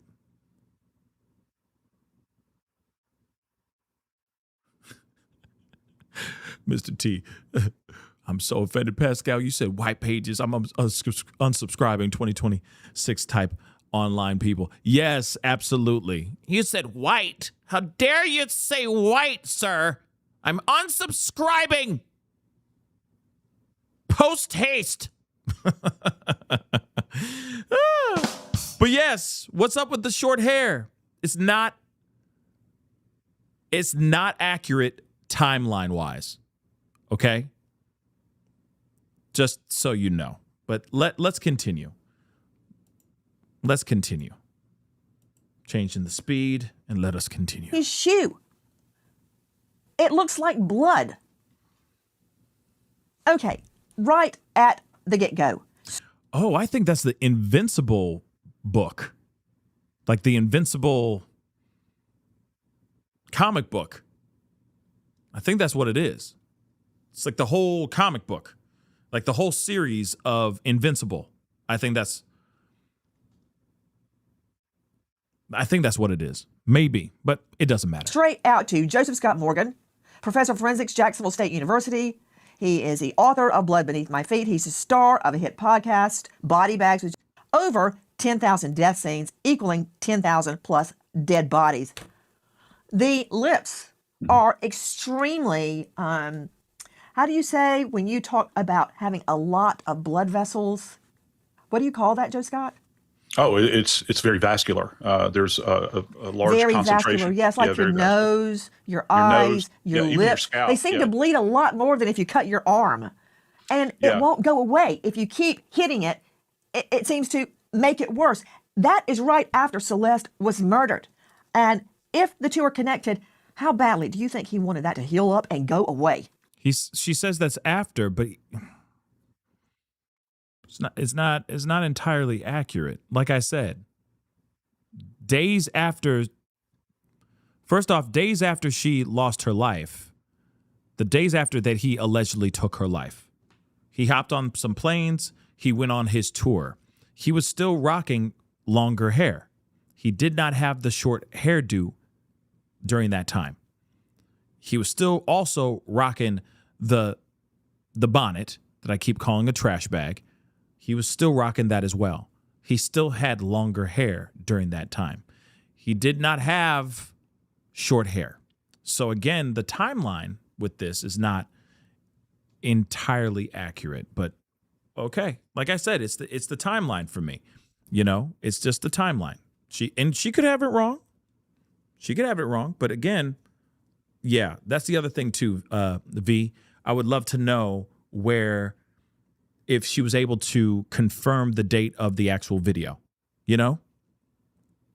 But let's continue. Well, if he's demonstrating it, I can't imagine he wanted it to heal up. That's the odd piece to this, because that's fresh, Nancy. That's not something that has been there for a long, long time.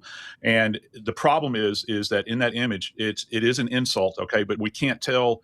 What I'd be very interested to know is what's the nature of the injury itself. Is it shaped like a fingernail? You know how our fingernails are curved? You know where I'm going with this? Like almost someone trying to defend themselves, striking at a particular assailant here.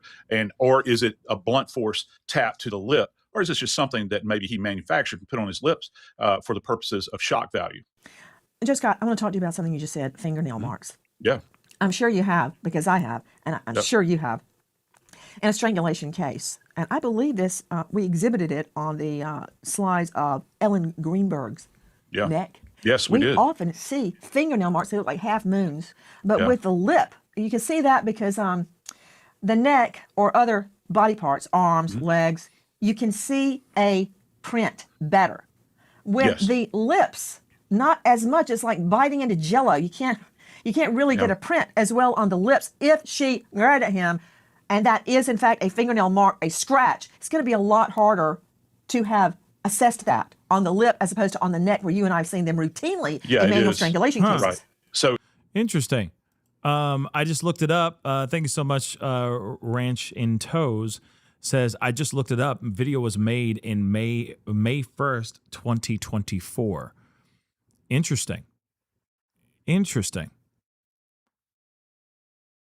That's very interesting, right?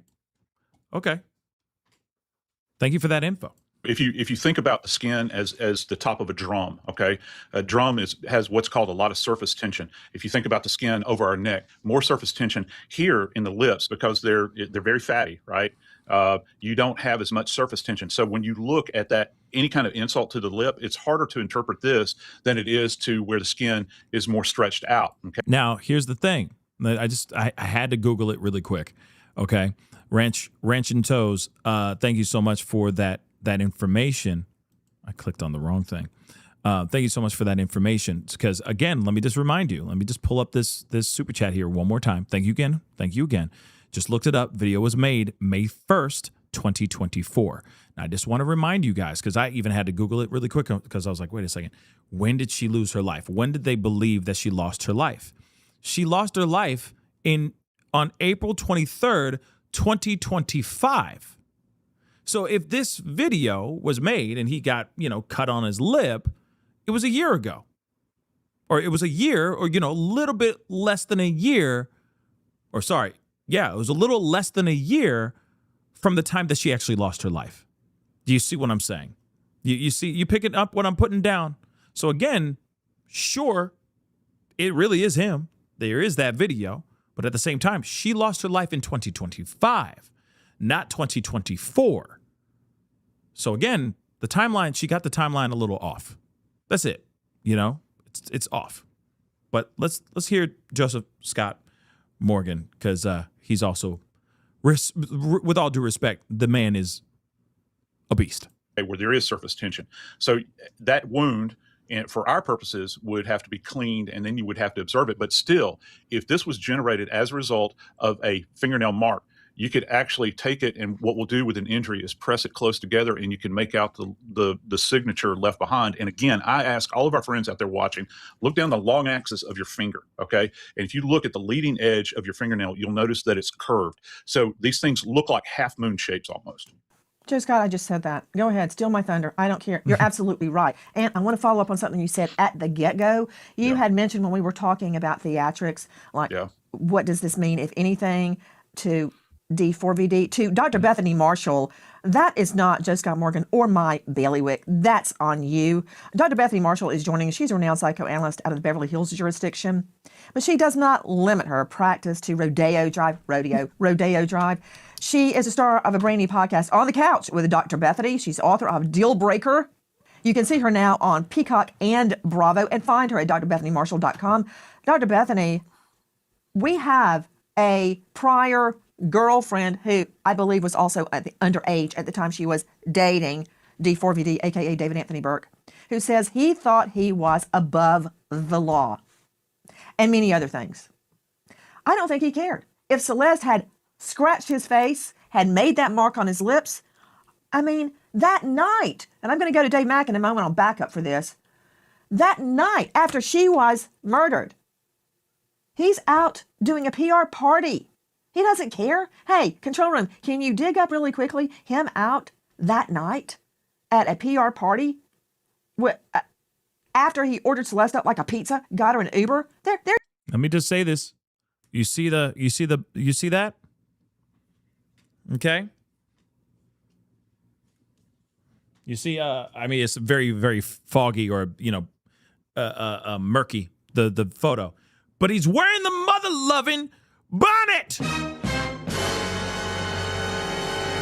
You don't need to wear a big-ass bonnet like that if you got a little, like a little hairdo underneath that. He has hair underneath that hair, that bonnet, that trash bag. Okay, he's still got that long-ass hair. So like I said, the timeline is off. It's off.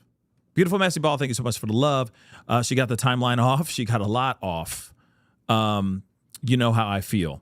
I'll never forget that night at CrimeCon. I don't know what happened with you, with Miss Grace at CrimeCon. I don't know that story, but that's very, very interesting. Very interesting. Okay. Yeah, Stacey, he been feeling zesty. Zestfully clean, you know what I mean? He's been zesty for a long time. Come on. Yes. Do you think he cared about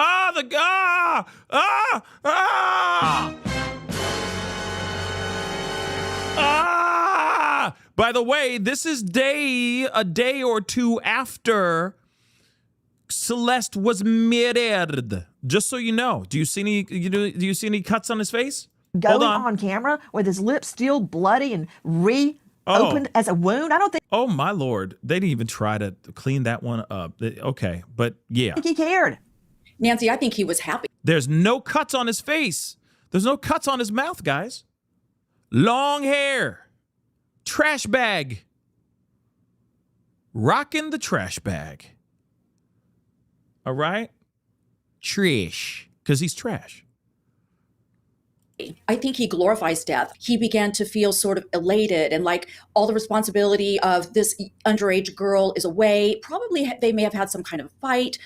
Something was going on with her where she had more needs as girls and women do. And I don't see a fingernail mark. I see a bite mark. Now, I'm not Joe Scott Morgan. I'm not a death scene investigator, but I am, as a psychoanalyst, I think that death, sex, eroticism, all of those things were fused together in his mind. So it could be that they were having, she bit him. Okay, yeah, I see where you're going with that, Bethany, but Hold on. What?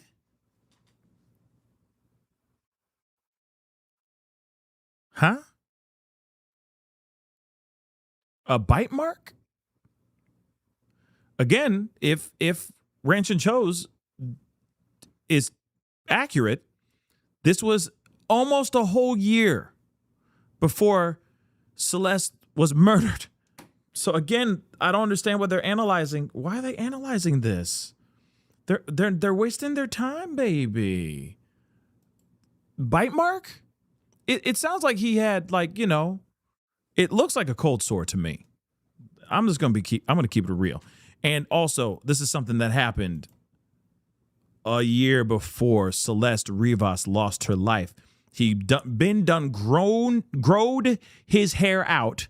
That's why he got that hefty cinch sack on his head. Okay? Anybody remember that? For the trash bags. Hefty cinch sack. Isn't that how it goes? Anybody remember that? But yeah, moving on. Seemingly admits that Celeste was pregnant. Okay, can we pull that up?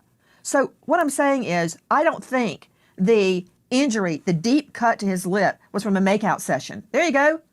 I'll join the group chat with wifey and give y'all the story time. What should I name my kid, guys? Okay, there you go, from D4vd. So what I'm saying, Dave Mack, is I don't think that was a love bite. Immediately, he's on making the video. That definitely does not look like a love bite. Okay? He may have been love biting some other people that may have had something that got him all, you know what I mean? Got him infected with something. But, you know, he just got something that 1 in 4 people apparently have. You know what I'm saying?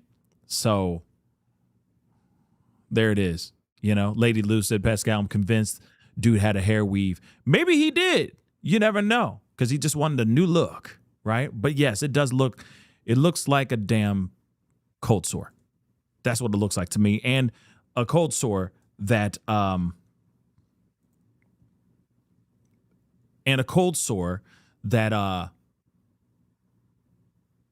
was healing. That's what it looks like to me.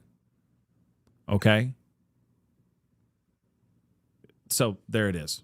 But yeah, let's. Putting out Insta, putting out TikTok with a bloody injury to his lip right after Celeste is killed.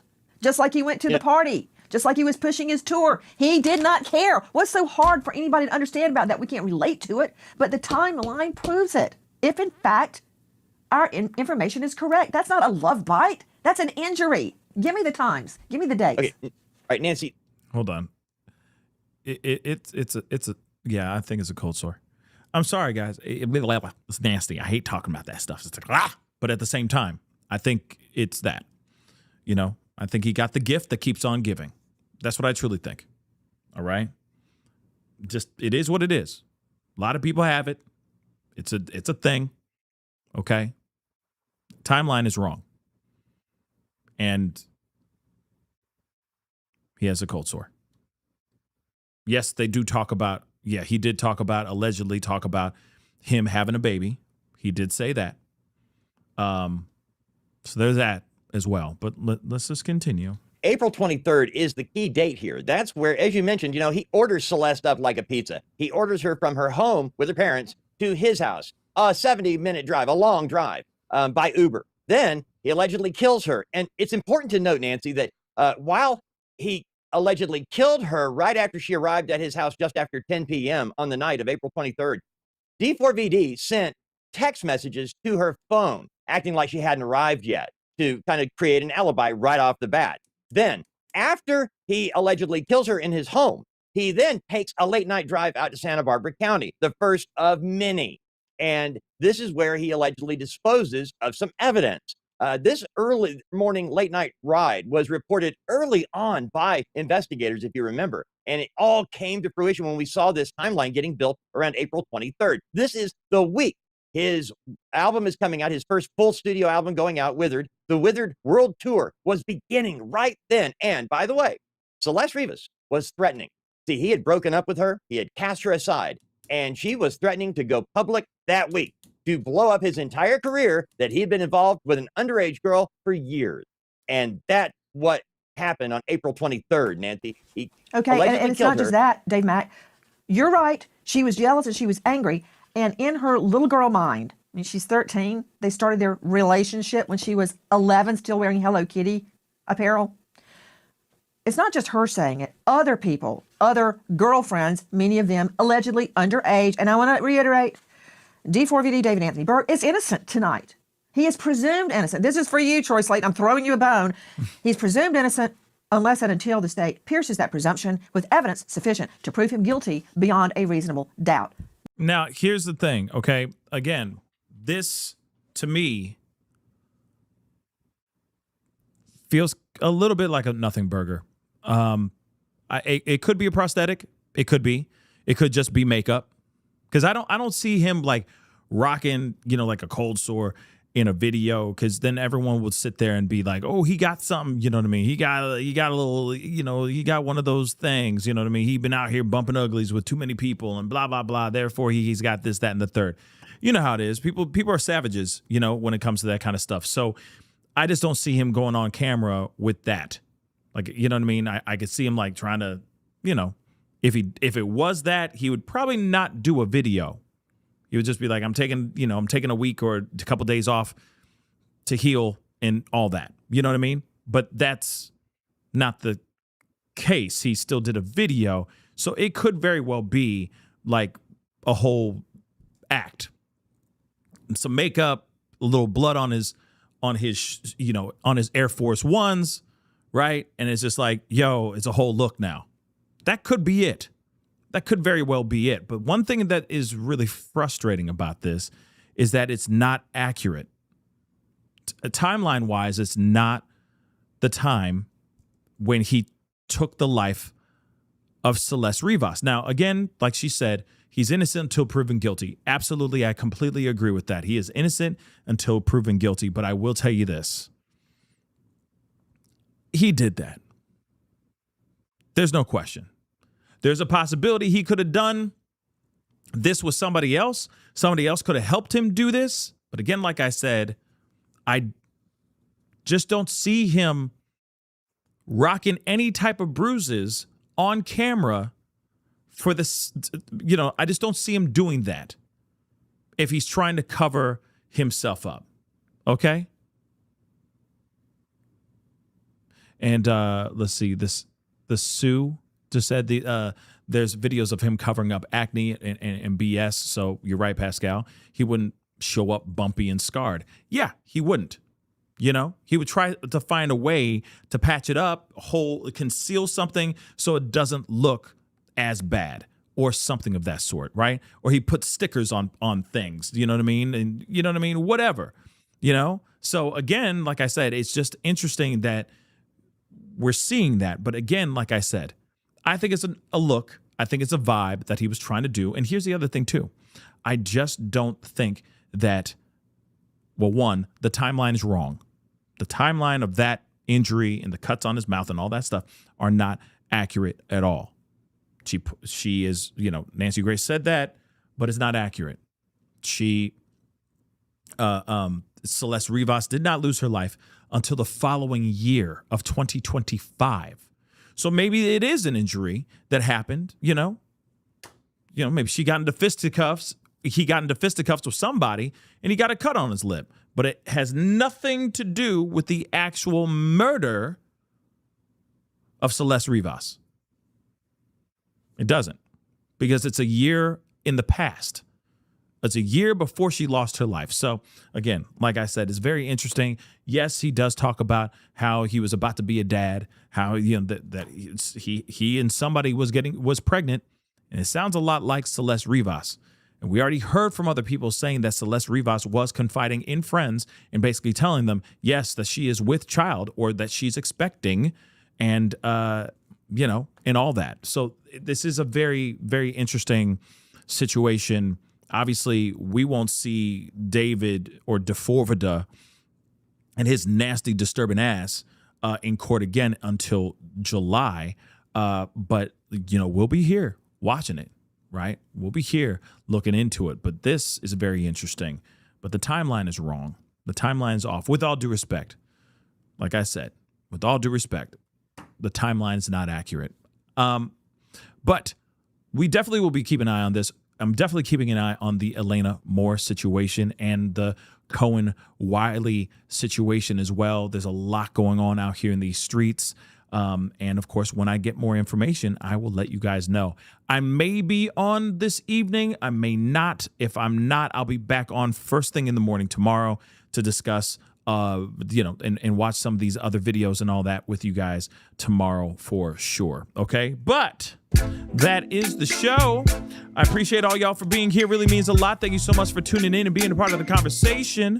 Please do me a favor before you head out. Hit that like button down below, please, and thank you. Hit that reaction button if you're watching on these other platforms. If you are watching on these other platforms like Facebook, X/, Twitter, Instagram, TikTok, Rumble, Twitch, Kick, make sure, dag nabbit, make sure you hit that follow button on those platforms. Subscribe right here on my YouTube channel. Go to my second channel, The Pascal Show Clips. Subscribe over there as well. Hit the notification bell on both platforms so you know whenever I go live, whenever I upload, because honestly, it's random. Okay? Hit that join button down below. Like a couple of you guys just became members. Welcome to the family. But if you want to, please, and you're considering it still, please consider hit that join button down below and becoming a member. If you want to support even further, go check out my Patreon. Patreon.com/The Pascal Show. It's in the ticker going across the bottom of the screen right now as we speak. Okay? Hit that join button down below. Definitely do that. All right? And of course, if you want to support even further, go check out PascalMerch.com. PascalMerch.com. We got some really great stuff over there. Go check it out. PascalMerch.com. Anyway, guys, it is time to get going. Much love to you guys. Have a great one. Stay safe out there. And I'm sure I'm going to see you guys tomorrow. But if I don't see you guys this weekend, you miss the shows this weekend, happy Father's Day to every single last one of y'all. To all you fathers and all you mothers who have to act like fathers. Okay? That sounded weird, but you get what I'm saying. Happy Father's Day to all y'all. Happy Father's Day. Anyway, be talking to you guys very soon, all right? But it's time to get going. Be good to yourselves. Be good to one another. This is the Pascal.